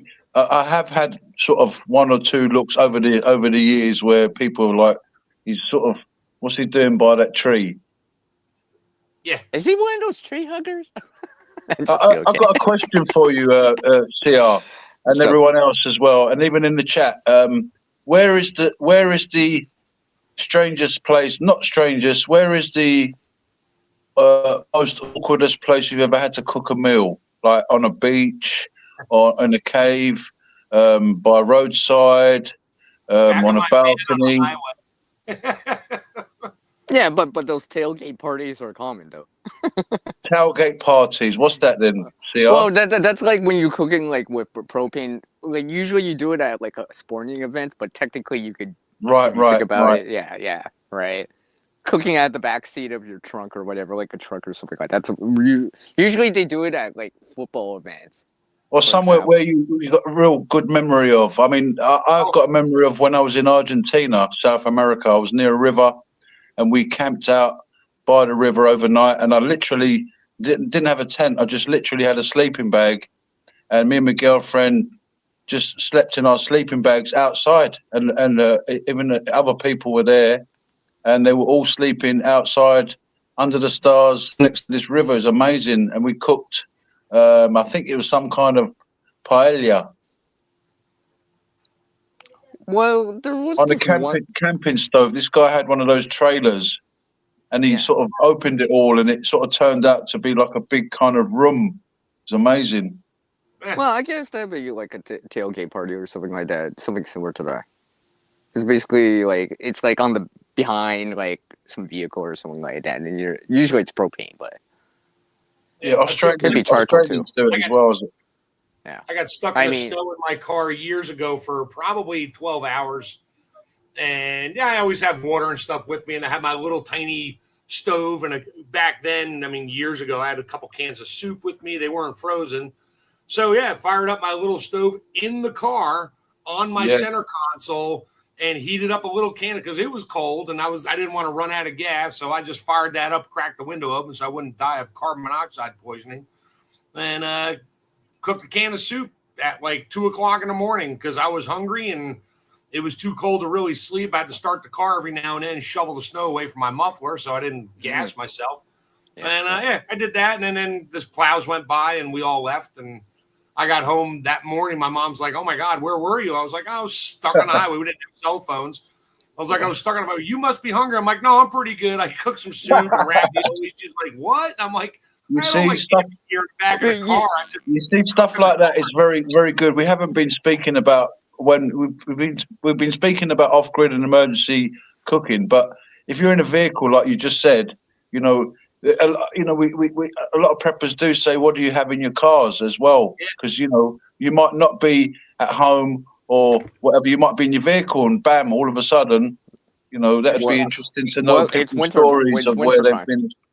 It's wintertime right now, right? And I mean, for Mark, like I-95 for you guys in the U.S., I mean, like, or out west here by the Rockies, I mean, it's possible to like be stuck in the snow or off-road or be in a ditch, and stuff like that can happen, right? I mean, like, and being able to have like the sense of a warm brew can really pick up your spirit. Because I've heard about this before, right? I mean, like, there is something about that, right? Because it's just like, in spite of what's going on, you have a warm brew, a warm drink, or a hot meal still, it makes you feel like, okay, it's not that bad. Because it reminds you of home, right? This hot coffee, this hot tea, this hot soup, right? It reminds you of home, right? And then you're thinking clearly because you've had fluids in you, food in you. You think better. So the most basic thing to have on you, I'm sort of having a vision now of everybody having a keychain mug on their sort of belt, on their belts, on the side of their belt. So at the bare minimal, you've got a mug. So at least maybe, in a snow situation, you can fill it with snow and maybe somehow make a fire. And, you've got a mug or, something in emergency. Imagine, we're talking about, everything. Maybe you've not got your. Well, let's dive into this a little bit more because, I mean, like, being stuck in a car it does happen. You hear the stories about these all the time, right? Almost every winter, right? Almost every winter. Because during the summer, it's not going to be as bad just because, it's not cold anyways. But I mean, car freezing to death, yeah, exactly. It's good to have a car emergency kit. It's always good to have a car emergency kit. Extra oil, water, spark plugs. The basic. Spark. I don't think I'd be carrying spark plugs in my emergency bag. As long as my car's running good, I'm not gonna weigh myself. Well, in the car, maybe with your in the car, man.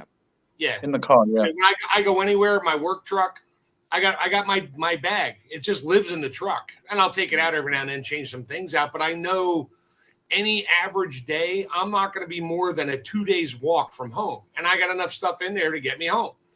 Yeah, it's going to be an 80-mile walk or whatever, but I know I can do it, and I got my stuff. So if everything craps out, solar flare, whatever, nobody can drive, nobody can move, I just grab my back and abandon anything electronic that died. And I'll just leave it there. It's gone.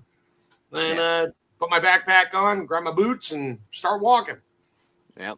And I got 2 days worth of home, plus a little bit if I have to. Plus, I know where everything is on the way home. I mean, I'm walking through small towns and that, so I'm sure I could find something to scrounge or a friend or something that would put me up for a night.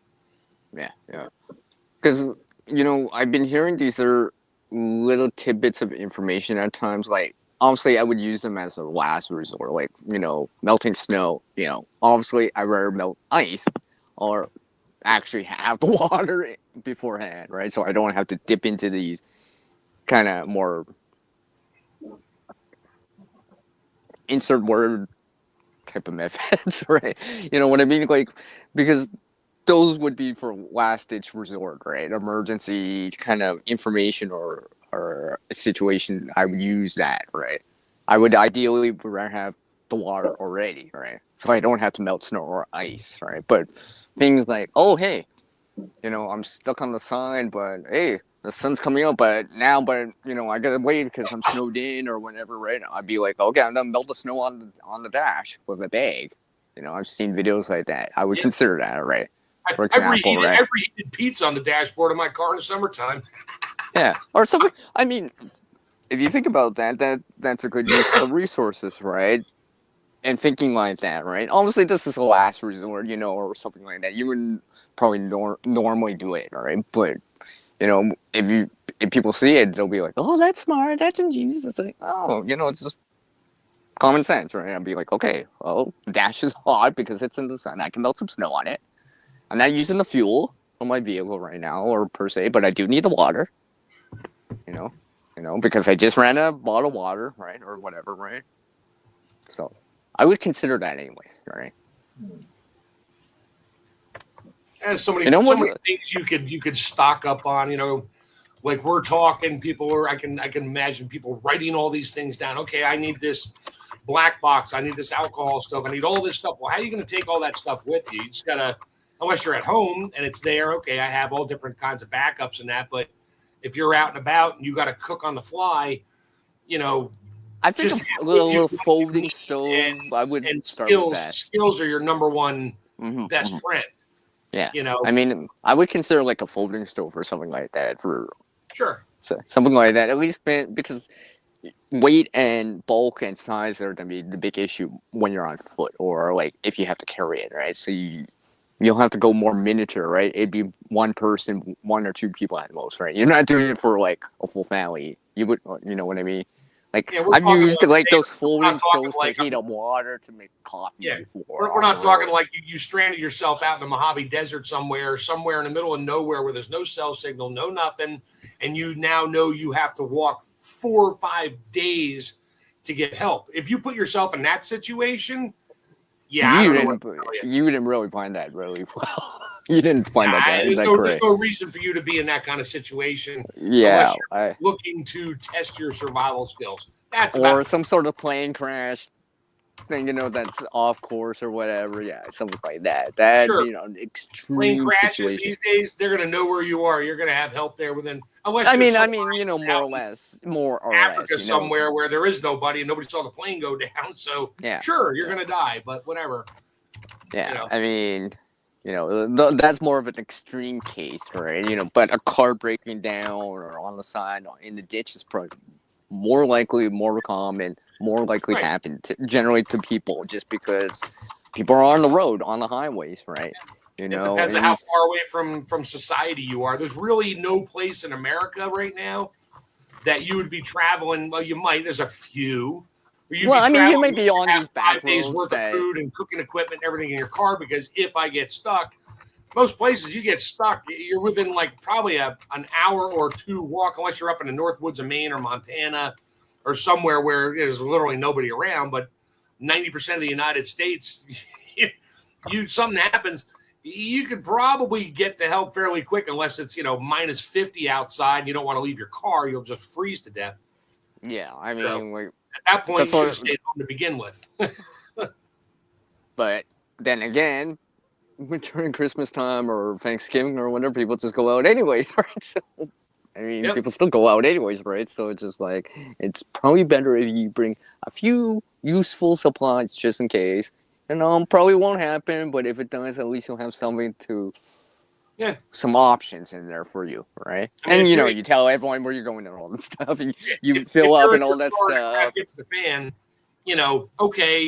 whatever solar event, and boom, all the electronics are dead. Everybody's car is dead.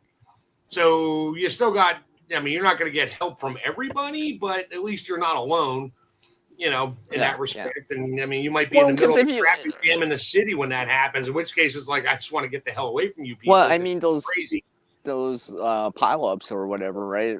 Some truck, semi jackknives, a mile or two ahead, and it's just backing up. I mean, didn't that happen on I-95? I always hear these stories. Oh, that happens everywhere in the United States. But I mean, 24 hours. The news helicopters are there within 12 seconds, so it's not like you're stranded there with a blizzard. But you're not going anywhere anytime soon, though. Yeah.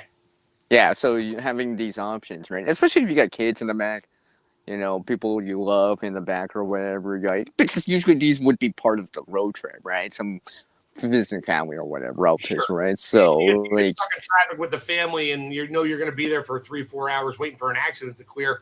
At that point, I'll fire up the stove and make the kids some hot cocoa or something, but I don't have kids. Yeah, so. I think.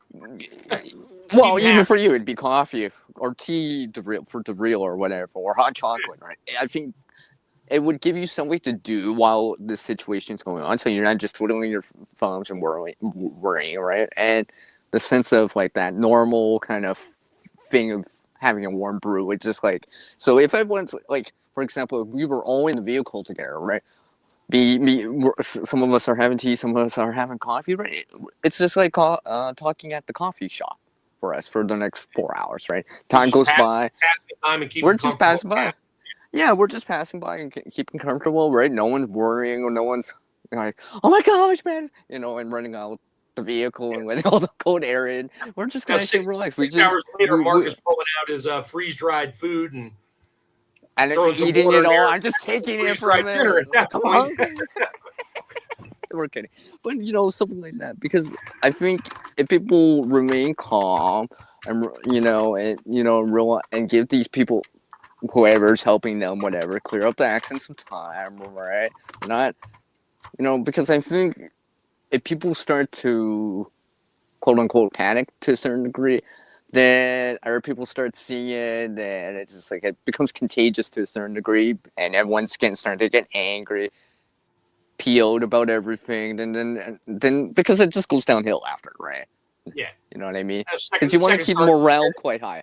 If most people, if they get break down or get stuck, they're going to be near a city because that's where most of the population lives, is near city environments. Well, it depends you'd be more worried about the homeless and all that now coming up to you looking to get stuff off you, or the criminals or whatever, because you're stuck and they know it. I mean, if you're in town, I mean, that's one thing, but you're out on the highway, that's like an hour or two out. Because sometimes these distances are quite far, right? Even from the gas station, right? So, obviously, not everyone that drives by is going to help you, right? Yeah, it's all situational. Your weather, what happened to your car, and stuff like that. Cell phone signal. These days, everything's got cell phone signal. So unless, like I said, there's a solar event and wipes out all the electronics, everybody's got a cell phone. And not for nothing, even though your cell signal says you got no signal, 911 generally works because there are towers that will pick that up, that you just can't make a phone call on it except the 911 or emergency services. Or you'd be like, if you could even text out. Yeah, because I see these videos every so often about this stuff, right? And like I said, you see it in the news and these every so often in your feed, right? And just like, and you hear, they were there for 24 hours, right? Or whatever, up to 24 hours. Some people, you're not going to die. People were running on fumes. You're going to freeze to death or run out of oxygen. That's the only two things that'll kill you or overheat if you're stuck for 24 hours somewhere. Other than that, I mean, cooking on the side of the road, sure. Cooking somewhere, figuring out ways to cook. I mean, that's just to buy you some time. That's just assuming you have food with you in the car to cook. If you have no food with you, well, okay, you're going to be hungry for a day. Well, not only that, you need a way to, if you want to cook it or have to cook it, to cook it, right? You might actually just randomly have it, right? Because it could be like during Christmas time. Oh, I'm bringing over something for the family to cook. Yeah, this gathering or potluck or whatever, right? So you have it with you, but now it's getting cold because and you want to reheat it up. Do you have a way, or is there a way? You know what I mean? Like even in a vehicle, like I guess there's these, you know, where you plug it into your car as a car adapter for like coffee heaters or whatever to I heat got up one of those. water. It's a little tiny heater, like lunchbox. It's metal. I plug it into How long does that take though? I've never had one, so. So How long I don't would use it- it to cook. I don't use it to cook raw food. Like if I have a lot of. Well, okay, just- let's just say noodles. So let's say instant noodles, right? Something simple, right there. Well, certain things you need to boil certain things, so there is that problem. This is more for leftovers. Like I'll have like Well, let's lasagna just say instant sauce noodles. cold, That wouldn't be. I'll put it in my dish, put it in the box, zip the thing shut, and then just plug it in. And it takes about 5 to 10 minutes for it to come up to its, like I think it goes up to 145 or 5-10 minutes. just to get to heat. Then it takes time to, depends on how thick your food is, to heat your food. Okay, up. let's So just say instant noodles. Sounds like. Let's say you got ramen or something. So it's not okay. Instant noodles sound like a great term. You still need to boil water. It won't boil water. So let's go with that. The thing I have is just for reheating food, not for cooking food. I wouldn't throw a steak in there at 100. Oh no! Of course. 2 hours to cook, and my car battery would go dead. So not an option. Okay. No, I was just curious. Yeah, I've heard about this. Reheating. I do like lasagna and soups and stuff. They're already made. I just put it in a glass dish, put it in there, plug it in. 30 minutes later, I'm eating hot food in my van because I don't feel like going to Wendy's or something. I see. See, I mean, this is one options like the hay box, the thermos, right? Like especially like who was saying it, Prepper for the Ages, right? About what to get. I need a thermos with an actual vacuum sealed chamber. With a corkscrew. I mean, top. I mean, if you can get it relatively at a good deal, good price, good quality, be able to keep it for a while without breaking it, you can use it for a long period of time, and it's useful year round. Hot food, like you pour in. The trick with thermoses and that, and anything that you're going to put hot food in or cold food in, you want to preheat it or pre-chill it. So when I have a double insulated stainless thermos. I can use it for just water, but I'll pour boiling water into it, let it sit for like 10 minutes. That'll get the thermal mass of the stainless up to temperature. I'll be heating my soup up. I'll dump the water out, fill it up with soup, throw the cap on it, and it'll stay hot for 2 days. I mean, it won't be hot 2 days later. It'll be like 100 degrees, but for the first 24 hours, it'll keep it up and above 125, 130 degrees easily. So especially if you don't reopen it for every time you open it, you let heat out. Yeah, exactly. Because one of the things I learned in science classes from my science teacher, he was explaining this, and he was using a thermos as an example. I always remember this, and this is why I always like thermoses, because they allow you to store hot water in this case, right? And you can use it a little bit later, providing you don't keep opening it, right? I mean, like, it's just like the campfire or something like that. If you're using fire to heat up something and you still have some residual coals that you can tell it's still hot enough, but you're not cooking anything else. Yeah. Heat up some water to make some tea, put it in a thermos, or heat up some water and use it later, right? I mean, if it's cold outside, hell, you can use. See, I've always, like, during the Texas freeze that they had back in 2021, right, where people were huddling around a barbecue or an open campfire pit, right, to stay warm, right? You've probably seen the images or the video of that, right? One of the things I would always consider, in my opinion, as a Canadian, is that, okay, well, the fire is eventually going to die down, or eventually I got to move away from the fire to do whatever, right? I would always especially because ice and snow was technically available, people do have containers, metal ones, cast iron, whatever, right?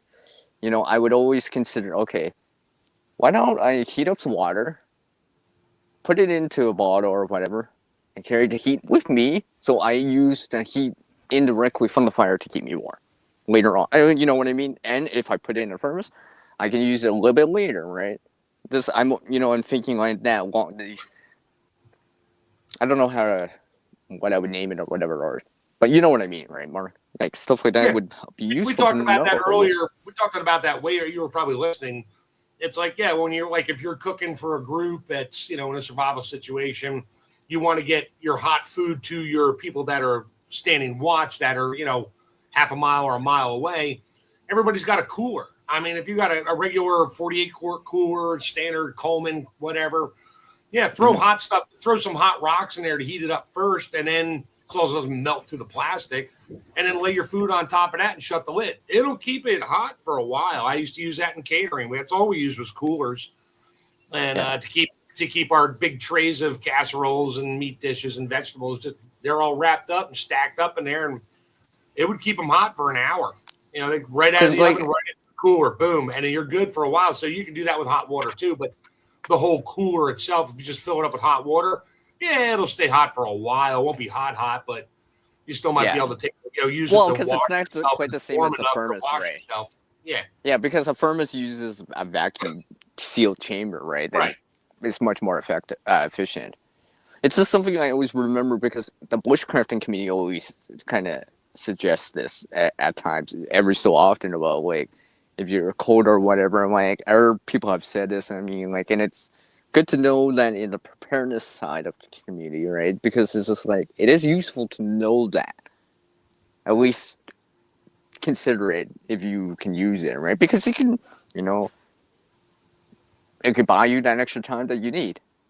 Or you're more comfortable, at least, right? Or, hey, the kids aren't complaining about the cold, or you're not complaining about cold feet right away, right? Yeah. You're not complaining, which means that you can do other things because you're not complaining anymore. And speaking of complaining, I'm complaining that Shadow's not doing a lot of talking here. That's because you're talking. We can't talk over you. Come on, man. Okay.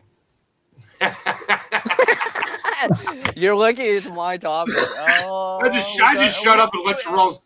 Sooner or later, you run out of breath, and we're good. Yeah.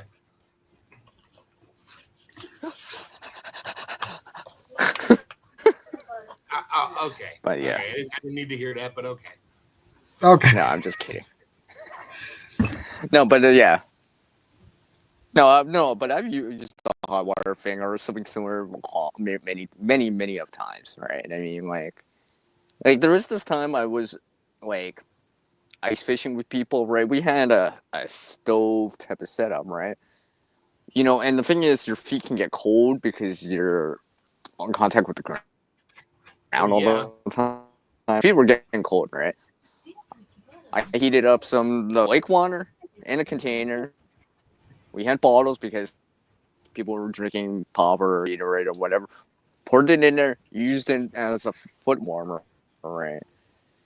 Like my friends had instant hot hands or chemical hand warmers, right? And I'm like, oh, I was just using the resources that we already had, all right? I got water from the lake. I got a bottle right here. Boom, all right? And it was nice because I just kept that going, right? And you know what I mean? So that was back in like 2017 that I did that. So it does help. Every little skill you have that works for you is the best skill you can have. I agreed. Yeah, especially and seeing the things out there, right, for what they could be, what the potential of things, right? Well, find something, figure something out. Like we were talking earlier about little Swedish torch fires and that. Go play in the backyard. Mm-hmm. Dakota fire holes. Play. Do it wrong 10 times. You'll learn what you did wrong those 10 times and never do that again. But if you learning by doing, yeah. If you just open that little pamphlet that shows you the Swedish torch and read it, and you've never done one before, there's a high probability it's just going to fail the first time, and you're not going to cook anything or warm yourself or whatever. So just go play. I mean, find 20 minutes one day and go grab a piece of wood and go grab a kitchen knife and just shave it into shavings and put it in a little metal pan on your patio and just see if you can just start a fire and then just let it burn out. It's probably, in my opinion, it's probably better to try that stuff in the backyard while you're camping with a bunch of people versus an emergency situation where you're doing it for the first time, right? Because you don't want to make the mistake probably during the emergency situation. You want to make it all the mistakes beforehand, so you know, okay, it's an emergency. I ain't doing that one thing because that didn't work that one time, you know. Or you can just come back inside, right? Because like, you know, you still have that I tried it. It relative didn't work. safety I'm net. going, I tried it. It didn't work. Yeah. I'm going back inside to sit down and get warm. Yeah. Yeah, because you're like, okay, I'm glad I tried this out because I thought this was not working. It didn't, and you know, and you realize, okay, in an emergency situation, don't do that because that did not work. Because then it would cost you, right? You want to make the mistakes well beforehand and learn beforehand. Because the idea is not to make the same mistakes during an emergency, right? So years ago, I used to go camping with one of my daughters like all the time up in New Hampshire. And it was a camping cabin. It was just for the two of us. We didn't care. I mean, I'd be outside by the fire cooking. We go fishing and that. One night, right across from us, it was a very, very young couple. You could tell they'd never really been camping before. It took them like 2 hours to set up a standard 2-person tent. And now they run up to the general store and buy a little bundle of firewood. They dumped it in the fire, and literally, I was dying the whole time. I got this fire that's been going for like 4 hours. I'm nice and toasty, and it's just nice.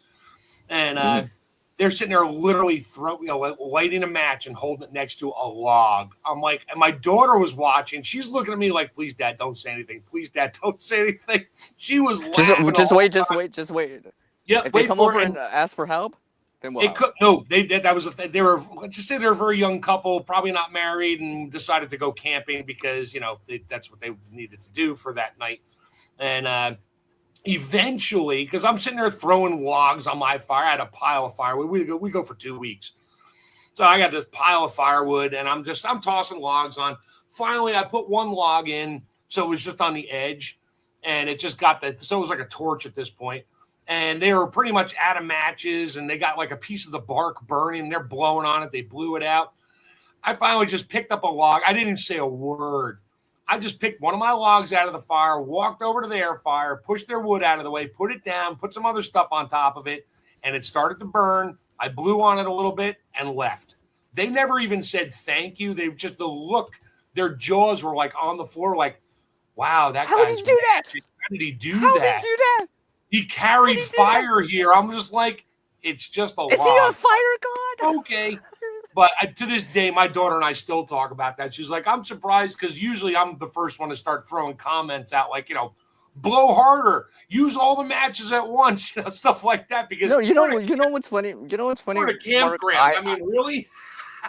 I've seen this before camping where like someone was with lighter, even with sticks, right? And just like, it's sunny out, right? It looks like the wood's dry, right? Even with a lighter, still having difficulties, right? So even when you have a lighter, modern conveniences like a lighter, matches, it's not always just that easy, right? No. Like it could have been a stormproof match, right? Stormproof matches, it's wind resistant, windproof, blah blah blah. But you still need to prepare your fire. I mean, your fire layer or just something had like no that. concept of anything. I mean, they just didn't. They went out, but you could tell they bought the tent. It was still in the box. The sleeping bags were still in their box. Everything was in a box. Like they ran to the camping store, bought a bunch of equipment, and decided to go camping, having never, ever been out in the environment before. I mean, they were just walking around a campground. It was sad, but funny. For me, it was funny. But it was just sad. But will they ever learn? No, they probably went back to their little townhouse condo and got back on their computers and started playing video games and chatting with each other on Instagram all night because camping wasn't for them. And those are the ones that'll have a big pride. Those are the ones that'll be just wandering around the street going, please help, please help, please help. It's like, I got nothing. DoorDash? You had nothing for yourself for your whole life. And now, sorry. I mean, well, this is really like getting out and camping or something along the lines of that is a good way to get into it, right? If it's not for you, okay, whatever. But you can learn stuff, right? You know what I mean, and stuff like that. Yeah. Yeah. There's a lot. 4 days. Yeah, that's always a problem. Like some of my best experiences or lessons are learned outside, like actually doing something, right? You know, like obviously I'm still here to tell the tale, but it's sometimes I'm like, that was not the greatest time. Yeah, I'm like, that wasn't the greatest time. We have a few scars for our experiences, but you know what? You look at the scar and go, yeah, I remember that day. I'll never do that again. Yeah. I should have. I've had experiences where I'm like, I should have made a better fire. Like, I should have made a base for this fire instead of putting it right on the snow, like that. And go through like a bunch of matches, like said people you were talking about, right? Because that's the exact same thing, right? That's the exact same thing, right? And I'm like, yeah, I got to do better than this, and apply the knowledge and the skill with this experience I'm doing, right? That way, it's just like, okay, this is why you do it in this way. It's like if you see somebody doing something that you're like, oh, that's really cool on YouTube, whatever. Yeah, watch the video, do whatever, learn whatever you can. Just go out and try it, but don't wait until you're in a hellish situation to try. I think I saw this, or for the first time, ran away. Yeah, on a YouTube video. With no help. I'm going to try with no that. Help anyway. You waste all your resources trying to do something that you never even tried. So, yeah, go out in the backyard and try to build. I mean, you're into the bow drill thing. Try that. There's a bunch of videos on how to do that the right way, but you need knife skills and other skills and the right kind of cordage and things and the right kind of branch. I mean, it's just a lot of little minor details you kind of need to know about. I did a bow drill once. I'll never do it again. It was just a pain. It's exhausting. Could I do it again if I absolutely had to? Yeah, I could. I've done it once, and it took me like 3 hours to get it done. And I've seen enough other people do it in slightly different methods going, oh, I should have done this instead. But you know what? I still did it. But I practiced it. Yeah. If I ever have to use that again, sure, I could. Am I going to go out of my way to make sure I have a Bic lighter in my pocket? Hell yeah. Yeah, I mean, exactly. I'd rather do flint and steel and some wood shavings before, or some steel wool and a battery. Even solar would be easier. So What's even that? solar and all even solar is easier than that. Bring a magnifying glass with friction. Friction wire is probably the most difficult. Yeah, like hand drill would be even more difficult than a bow drill and stuff like that, or the fire plow even more difficult, right? That energy that you have to put into that. Like when you see people actually doing it, they're actually huffing, puffing, or sweating because they're actually trying, right? And it actually takes a lot of energy for that. They're working really hard for that, My buddy that helped build my cabin, that is his goal this summer. He wants to start a fire with a bow drill. I'm like, knock yourself out, buddy. I said, I'll help you. I'll watch you, but I'm not getting involved because I did it and it sucked. But if he just wants to do it one time to say he did it and understand how it worked. That's fine. We're not going to be dying out at the cabin. I mean, I got food, propane. I mean, we got everything we need out there. He just wants to practice. Yeah. Perfect. I think. Yeah, something like that. You want to practice in the backyard or something like that, at a campground or something like that, relatively with safety, with a safety net. You don't have to quote unquote depend on it, but you don't want to be trying that for the first time in a survival situation when you're stuck in the middle of nowhere for the first time, because the pressure's totally don't be on. And if you fail, that's it. All right, you will, it won't be pretty. But practice. Find something that you think you might want to try. Just go try it. I mean, every book when I was trying, you could have access to the New York Public Library with every survival skill book out there. But if you wait until the crap hits the fan before you go to the library to get a book, you're dead. Not dead. You're done. Yeah. You're going to have a hell of a time trying to figure stuff out. Yeah, exactly. Because that learning curve or whatever, right? Where if you've actually done it before with experience, you'd be like, okay, I got to go to the next step, this step right away. But, I have to do this step first, right? It's just like, before I laid my last match, let's increase the surface area of everything and all that stuff, right?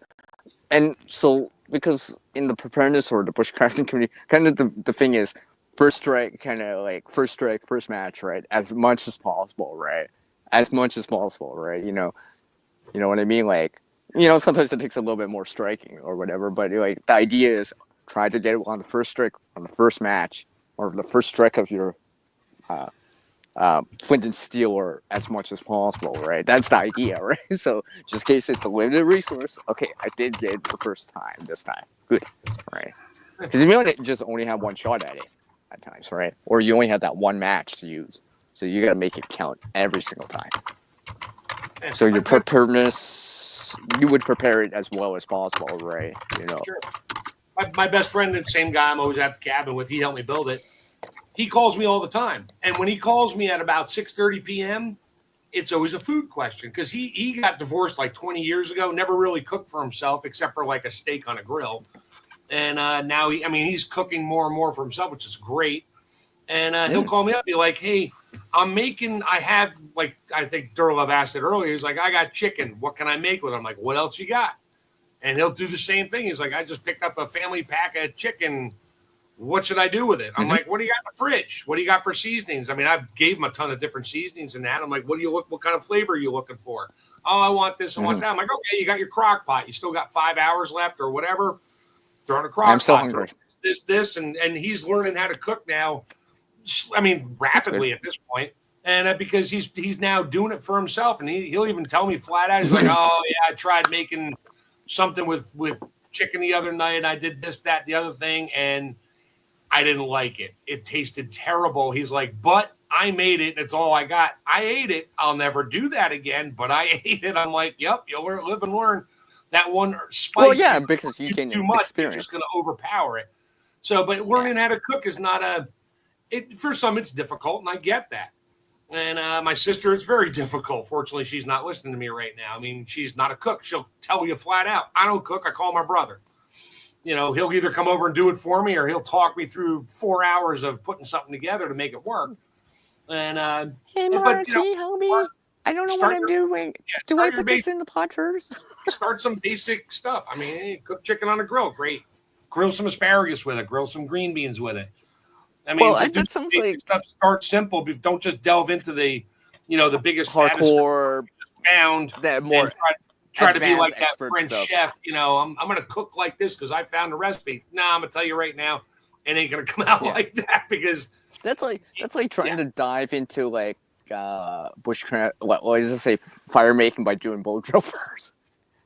Actually, did you even try to use a lighter or a match first? No.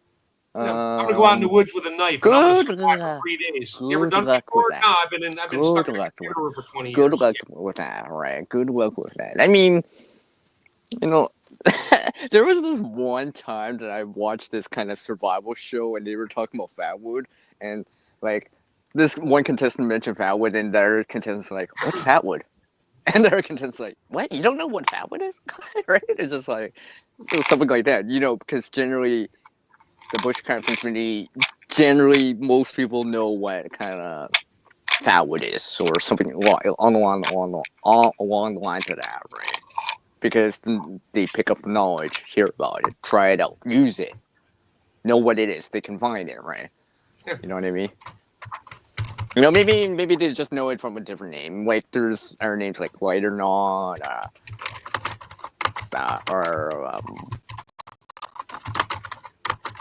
yeah. Besides that, yeah. So later, Shazzy. Take care, Sass. I told you I'm really fired up for this. That's why I brought this icon. That's why I brought this icon back up. But yeah, no, because we're talking about cooking, but also cooking usually involves heating. So. Sure. And sometimes you're heating something to stay warm and to heat up food with, or drinks, or coffee, or water with, right? So unless it's summertime and it's hot out and you don't want a big fire, you need a little fire just to cook your food, or at least to cook it so you can let it cool down to eat it, because you don't want hot food when it's 95 degrees outside.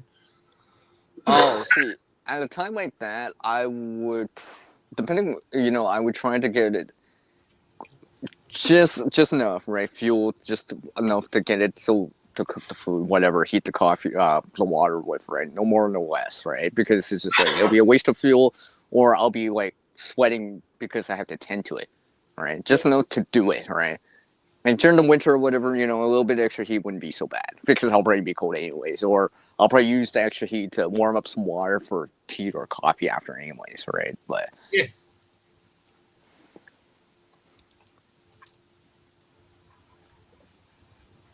Sorry, I was just looking out my garage door here, see how much ice is built up in my driveway right now. I hope it's not too much ice. I don't think it's too bad. Temperature still says it's 33 outside now, which is just above freezing, but the cars are all frozen shut by now, and the grass is it sunny out? No. Is it sunny? No, all right, so you're probably not getting freezing. A lot of melting. Yeah, I'm not going to be doing any solar cooking right now. Well, no. What I mean is that, like, even though it's above freezing, but without the sun, I know. You're not getting a lot of melting on the ground. Oh no! And my driveway it went down to 20 last night, so my driveway was already ready. Oh yeah, then it's probably just it's not melting, even though it's above freezing. Yeah. And I forgot to go out and buy salt, so when my wife gets home, I'm gonna have to walk down the grass to go get her and bring her back up, so she doesn't bust her ass in the driveway. And just lay down some like ash. Yeah, I don't have any rain. That's all out in the backyard in my burn barrel, which is soaking wet now. So now I'm not doing that. Well, that's a question. That's a question. Because it's funny, Mark. I've actually talked to someone else about this before, and they're probably, they're older than me, right? They're my friend's mom, right? And she said that her grandma used to use ash on the snow before. Yeah. Or coals or whatever. So, yeah. Yeah, that's what we used in Maine for the roads and for our driveways. Was everybody had a fireplace, so we all saved the ash in big barrels. And when it snowed out, you shoveled the snow, you put ash down. It just gives you traction. It doesn't melt it because it's too cold. It's too cold to melt it. Ash gives you traction. Maine they wouldn't allow any kind of chemicals to be, sprinkled on the roads. It was all ash and sand. That was it. Yeah. That's still at most places up there because they don't want salt on the road because the salt just contaminates everything in the waterways and all that. So no salt, no chemicals, just ash and sand, which works fine. I mean, people up there know how to drive in the snow, so they're not idiots. And if it's slippery outside, stay home. I've actually used hot coffee grounds for this before, on times too, like for my step or whatever. Right? I've done this. I mean, it works because it'll melt right into this. But as soon as it freezes over, the ice becomes uneven, right? And then you got traction again. Yeah, give you a little bit. Because it's not smooth ice. Yeah, exactly, right. Just something I keep in mind, right? Because sometimes I don't like to use this road salt at times because it destroys the cement and it rusts the vehicles. I use water softener salt. Everybody's like, use that. I'm like, yeah, you can because it's just sodium chloride. It won't melt ice below 25 degrees. Well, if it's that cold, I'm probably not going out. If the ice is that bad, I'm not going out. But all this other halite and all these other chemical-laden things, that it's good down to 15 degrees. It's like, great. Then your dogs walk in it, and they get infections on their feet. Regular salt, I don't worry. It's literally salt. I sprinkle it down. It melts. I'm good. My dog gets a little bit on his paws. He'll lick his paws. Okay, now he's just drinking a little bit of water. Yeah, it's not as bad. There's no toxicity in it. Yeah, it's not as bad for them in comparison to something else. Yeah. And water softener crystals are all a 40-pound bag is like $7. A 10-pound bag of that, ice melt stuff is like $15. I'm like, no. And the thing is, I just buy extra bags, and when I need it, I just go grab a bag from downstairs, bring it outside, and it's really easy to apply too much at times, right? It's really easy to apply that ice melt way too much at times, and for the price you're paying for it, and you don't use it for anything else. It's a price. At least the softener you do that use kills your grass. I have yet to have grass die, and when the snow melts and the ice melts. And it runs along the edge of my driveway on the grass there. No, my grass is not dead. It just doesn't die. I think it's mostly weeds, but it doesn't matter.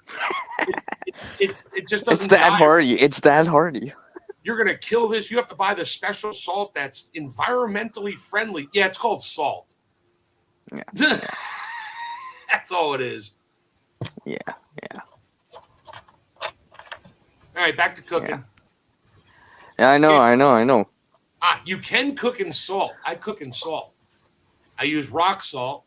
I put it in a cast iron frying, big, deep cast iron, chicken fryer. Mhm. And I will put my baked potatoes down in the salt, cover them up with salt, throw it in the oven. That's really good because salt will get hot. It won't melt. So your salt will go up to 450, 500 degrees, and it stays hot. So you can throw things as long as you don't mind cooking in the salt. If it's going to be a steak, I'd put some foil down on it so it doesn't doesn't soak your steak with salt.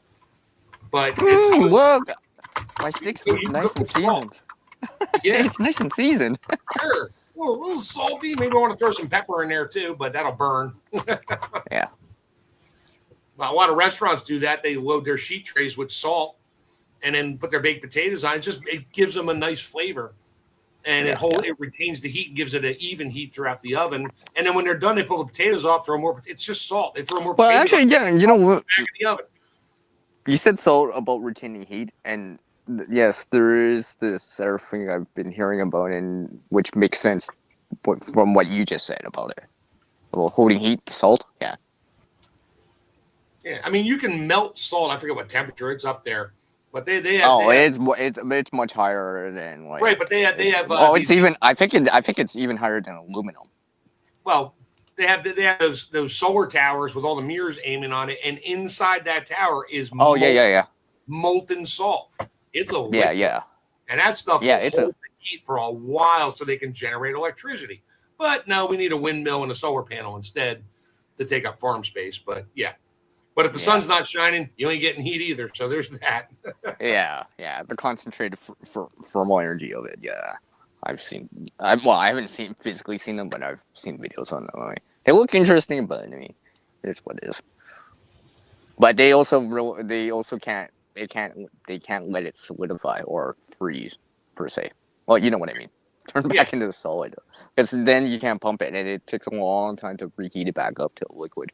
Yep.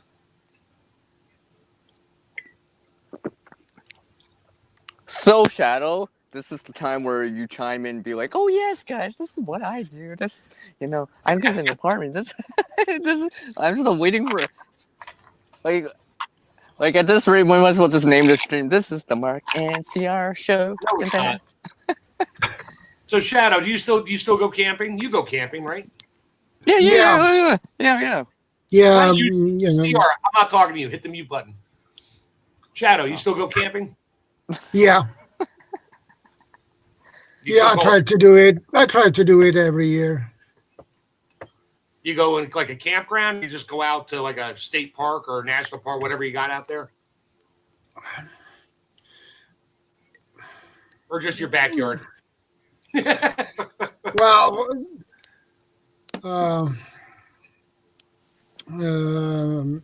me and the missus, we camped on near a lake where I'm fishing. Sweet. So, yeah. Nice. Yeah, and that lake has trout, and very nice trout. So, and I caught a lot of trout there. So me and the missus went up there and for a day and night. So we stayed out, set up the tent and fish all day. Yep. Have a little campfire. Did you catch anything and did you eat it?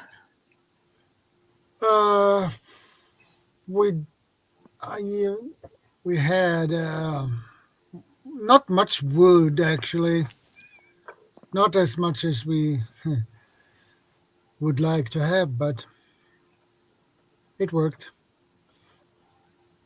And we were there. We had one time we had the kids with us up to the same lake actually, so that was nice too. Good, a little family time. Nice. Cooking anything outside always tastes better. I don't care if it's the same eggs you cook at home in a frying pan, you cook it over a stove, even just being outside, it always tastes better. For some reason, it just tastes better.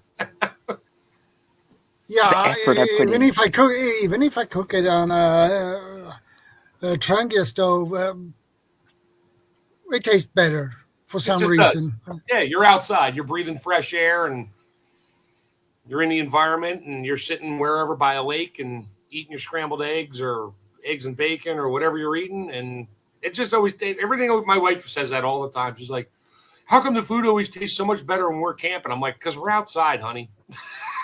We're Yeah, enjoying it. We're enjoying life. That's why."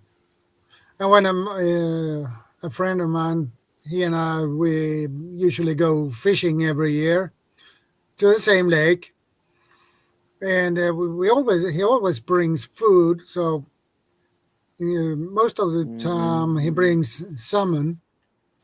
So we have aluminum foil, and we put the fish in there and slice up some potatoes, tomatoes, and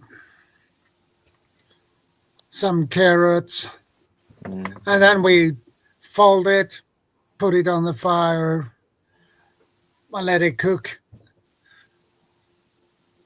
Cool. And when it's done, you unfold it and begin to eat. And Yep. that tastes really good. That's the best way. I did that. I go camp with my daughter. When I did, caught a whole bunch of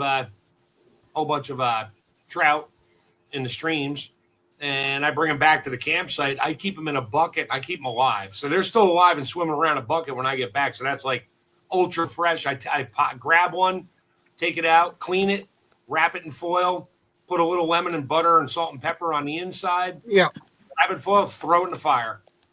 And then like 20 minutes later, we're just like taking a fork and just like pulling the meat right out, leaving this perfect skeleton laying on a plate. It's awesome. Yeah. It tastes so good. Yeah, I'm getting hungry. You're what? Now you're hungry? Oh yeah, it's because you guys are describing it like. Well, you know, Like I'm like my tummy like rumbling a little. this wasn't the solar cooking show. This is cooking everything and off grid and food and whatever you got, whatever you can get. I mean, I made eggs with a rocket stove before, right? And like, yeah, I remember that, right? And stuff like that. All these other things at times. I mean, even making popcorn in the middle of the woods with friends, right? I mean, there was something special about that. Like, Yeah. There's just something special about that. Like, I remember it too, right? Like, you know, I'm not gonna remember what I cooked on a stove at home, but you know, oh hey, I made this with a rocket stove or in a solar setup or whatever, or in the middle of the woods, or at a campground making even instant coffee, right? I remember that stuff because there's something about that special about that.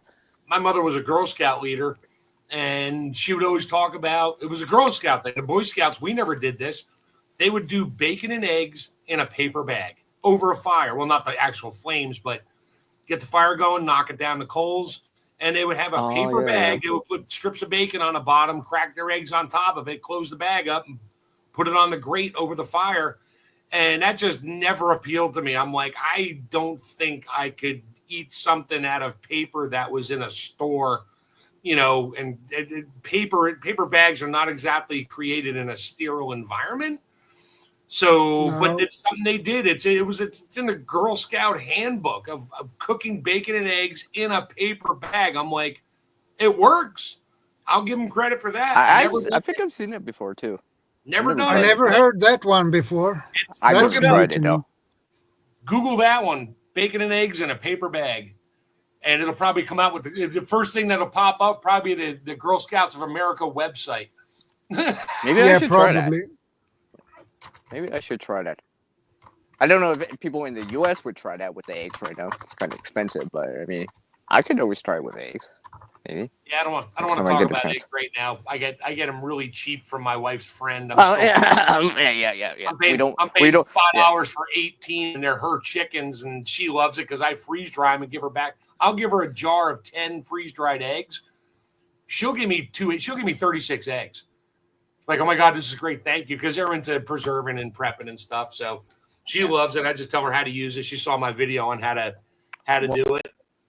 And well, Mark, just to add in there real quick, I you know, know, you're paying eggs $10 would be up there. no, no, no.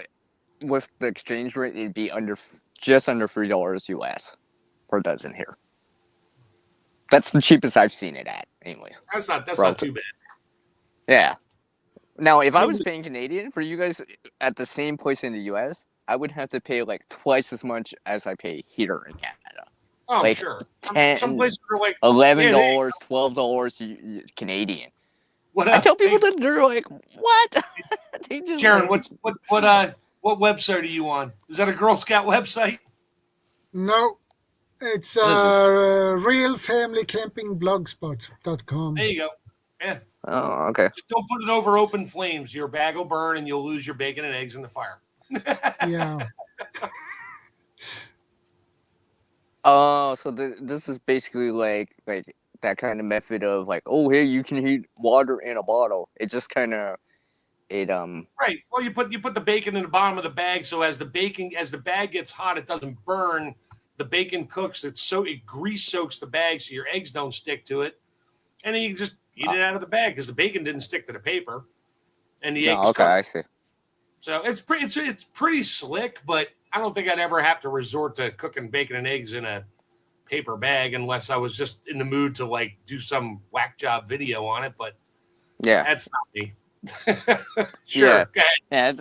For you, it would be a last resort kind of deal. That wouldn't even be a resort. I'd rather just eat the raw egg and throw the bacon on it. It's like forget the paper bag. I'll just eat it raw, whatever. Yeah.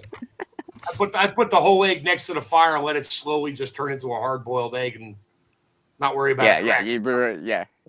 You probably do something like that. Yeah, I could see you doing something like that.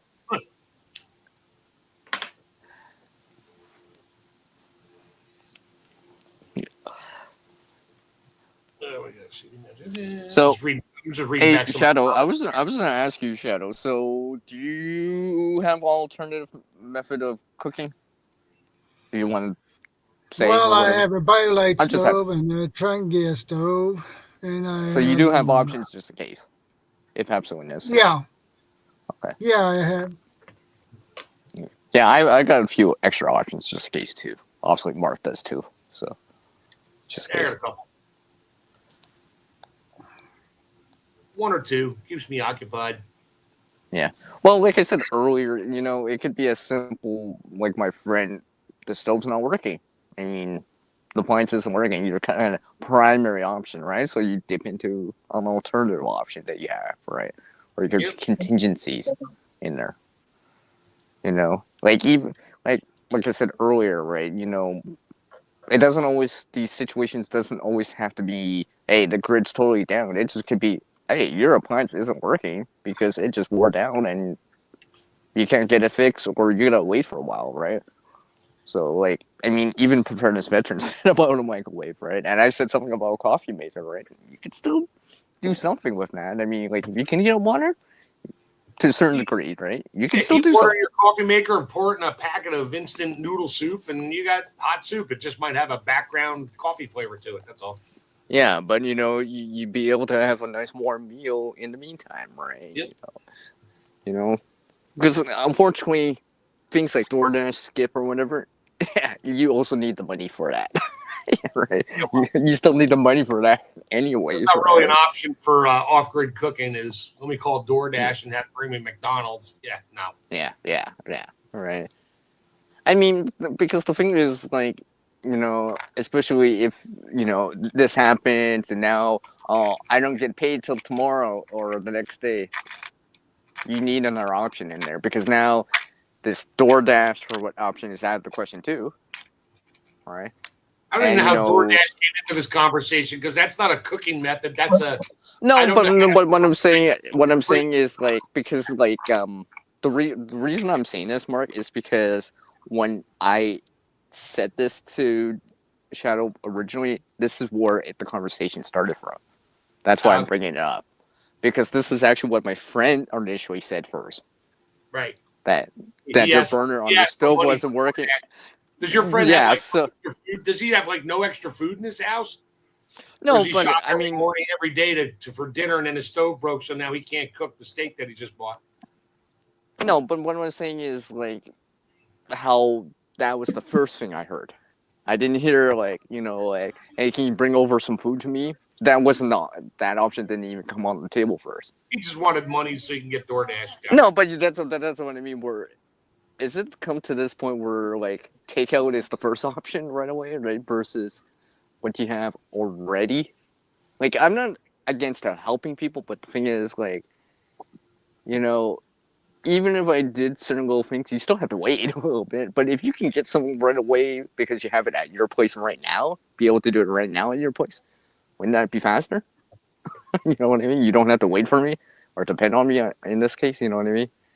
Yeah. Because like that's because it's not a long-term option, right? Cook. Yeah. Something like DoorDash or something like that, Skip, Takeout, or whatever, is not a long-term option. It costs more money for what it is, and there's a minimal amount that you have to get. Right? I mean, like I wouldn't know because I've never used any of them. No, but what I'm saying, no, because I've been talking to some other people and they're like, oh, there's a minimal amount or or whatever, and there's certain criteria or whatever. I'm like, hey Howie, yeah, so, good to see you. What's up, Howie? Hey, it's Howie. He's hopping on at the last minute because he's probably going to go live Hey, here in about Riley. 15-20 minutes. I just wanted to show you this wooden the you were talking about earlier on, CR. I put it together while I was off my batteries. Thanks, Shadow. Sorry about that. My battery went low and I had to walk the dog. Well, it's okay. Foldable. And it goes down to. That's a bush box. Yeah. That's pretty cool. I have one of these. I think I have the small one. These that go inside as well. Cross section. And then you could put the stuff on top of that. You just put sticks in the bottom or whatever, and you can just cook on it. Yeah. Yeah, so it's a folding stove or a portable stove. Yeah. Cool. And then it goes down to this tin. Well, not exactly, but just slightly bigger than that. One that's folded down. Little pouch. Yeah, it's flat. And it's actually made of titanium Tom shoe. I'm not doing a plug for them. Yeah, I have as long as you can find mine in titanium. Yeah, so as long as you can find some lightweight. sticks. I mean, so if my gas runs out, I haven't got enough to refill it. I've got the adapter, but I haven't got, this is the last ditch. Mm-hmm. Yeah. Yeah, you can throw solid fuel in there. You can throw just sticks and things, burn whatever. Paper, alcohol stove. Alcohol stove. Did you say a piece of bacon? Yeah, bacon in a paper bag. Yeah, because all the fat goes into the. Yeah, we were talking about that. Different types of gas canisters as well. There's these types that you've got to pierce the can. I got one of those. I hate it. Once you pierce the can, you got to use all the fuel up before you can take it apart. So they're not the greatest for backpacking. No, but I mean, I use this as a kind of emergency in my flat, and I've actually tested it out and made some really nice meals on it. So just as an emergency, they're different from the screw-on types. These are the screw-on type gas canisters, and you can put a little stove on the top there. I prefer these ones as well. I don't like the piercing ones at all. But I did actually get the gas canisters for £1 each. So nobody wants them anymore. So in the cupboard, I've got a few in the box. Let's put it like that. What's the manufacturer on the can? Is that ZAG? Z-A-G? It's covered up by the. Does it say it on the stove? The stove should be the same manufacturer. If you just bear with me a second, I can go into another room very, very quickly. Just a few more seconds. Coming back now towards the light. Here we go. Did you say what company did you say? Hold on. I'm looking at mine, which hasn't been opened in forever. I think it's ZAG, ZAG or something international. Oh, that's a different. It's probably the same company from way back in the day. £1 each. So I snapped them up, and because I had an old one type of these stoves in, I had one of these in storage. I thought, well, I can use those, and I mean, even if a morning, you can make a pot of coffee, pot of tea, whatever you're having. You can boil some eggs or whatever, a few minutes. Do very basic stuff, beans. You don't have to make a mess on your cooker. Mm-hmm. I just don't mind it. The name of mine is actually Gaz, Gaz, and this thing is from when I was like 18 years old. Wow. For Boy Scouts, we bought it, and then it's still got a can attached to it. I'll give that rubber seal some credit because 20 years later, it's still got some gas in it, so it didn't leak. It's still good. Might come a time where we're scavenging around looking for stuff. Yeah. And, you'd be surprised what you can find in old sheds and yard sales, as you guys call them. A lot of people don't do it over here. It's just kind of, I don't know why. But I think the yard sales are a great idea. Find all sorts of bargains. Mm-hmm. Mm-hmm. Now I'm trying to get mine closed back up. There we go. Been so long. That was a bargain. A pound a can. Yeah, but you're right. Once you pierce it, it's that's what I didn't like about it neither. Once you pierce it, Yeah. That's why I'm still impressed that mine still has gas in it after 20 years. It's pierced. It's on the stove head in the metal. It's like a double pot. Comes with a little handle, so you use the aluminum pot to actually heat your water or a little bit of food. It only holds about 200 mil.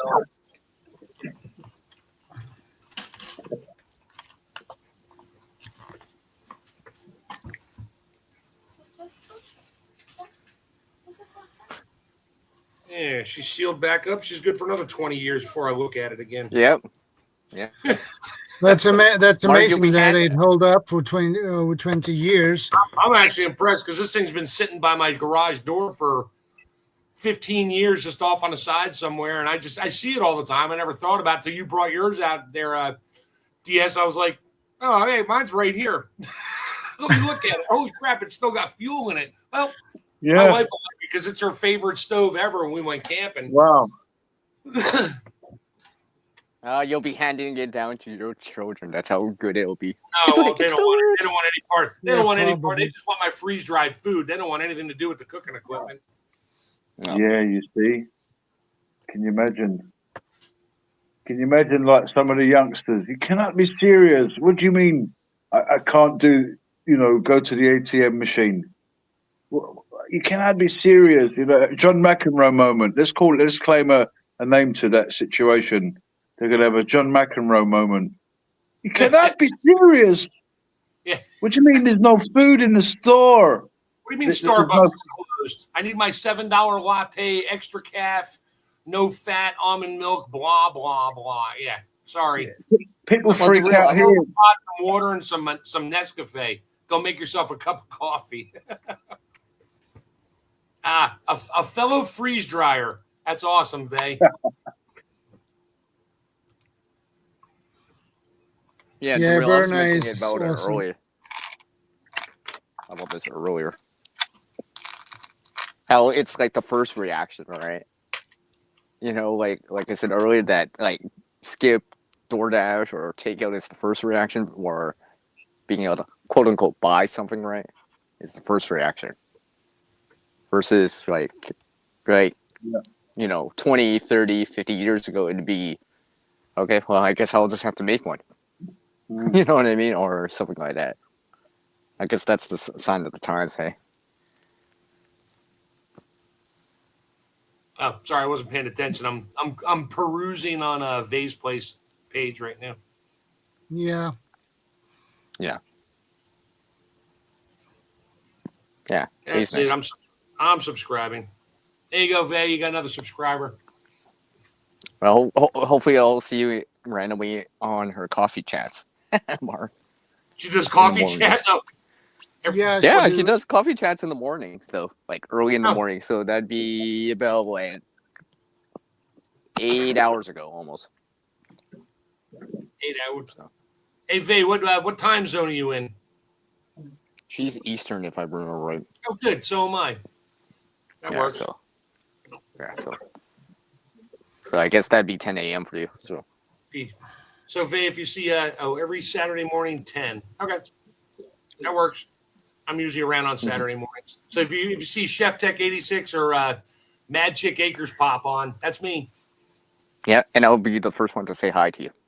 Of course you will. I'll be like, oh, look, it's that guy that makes CR hungry, everyone.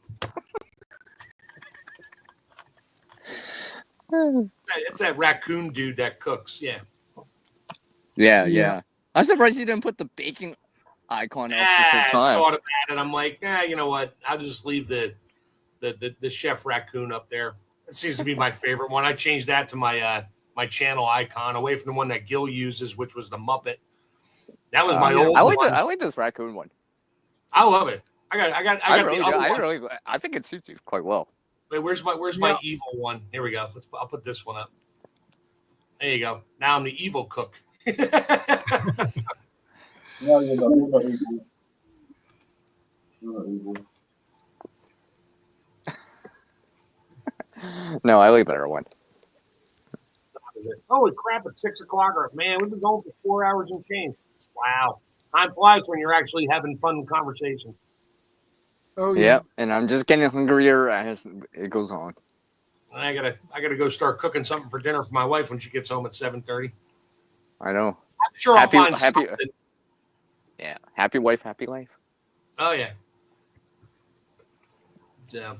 Yeah, and I think it's time to begin to wrap things up anyway. It's over midnight here, so. Wow. Yep, I'll be saying good night too as well, Shadow. Thanks again for having us. Yeah, and I'm getting hungry. Very welcome. It's always a pleasure. I got to eat lunch. I didn't even eat lunch. Wow. And UTR, you go to. I gotta go eat. It's like okay. At this rate, I might as well just eat supper. Sorry, Shadow. It's like so late. Yeah, you're fired. Yep. Yeah, of course I fired up. I know that. Oh, you mean that? Oh, sorry, I was confused. Stuar's been fired so many times. I'm surprised he even applies for the job anymore. Well, I mean, he's part of the furniture though. He's what's it called? Part of the owner. He's part of the owners. He's part of the owners. He's just he sits on the board. He sits on the board when he can be bothered. Yeah, I'm just that chair over there. Yeah. Yeah, Bob just said you're fired. Next week you're fired. Fired. Bob's still listening. That's funny. Yeah. Sorry, no, I said that you're fired because Shadow was giving us the evening speech, and you was like, "Sorry, Shadow. Sorry, CR. Sorry, Bob. Sorry, Chef." I might as well start making a video on that. I might as well make a short about that. Yeah, just make a short going, "You're fired." Oh wait, no, they'll think it's a Donald Trump thing. But anyway, yeah. Yeah. Okay, anyways. Thanks for having us on like usual. And remember, it's always a pleasure to have you guys. Yes, go do something proactive out there. Learn some skill. Practice some things. Hey, CR, let the man talk. It's his show. Shut up. You're fired. Jesus. Okay, guys. Next week, I see you next week. Different topic. What to do when the government have no control. So it's a present day video. Sorry. So that's all for today, and I will see you in the next one. Same day, same time as usual. Have a great week. Thank you Stay all. safe. Stay prepared. Be part of the Take solution, care. not the problem. God I bless. appreciate Good night. you. I appreciate you, Shadow. I appreciate you, CR, Chef, everybody. I appreciate you all. Yep. Good And I times. appreciate you guys as well. Thanks for stopping by. ShadowScoutSwede is awesome. Hey.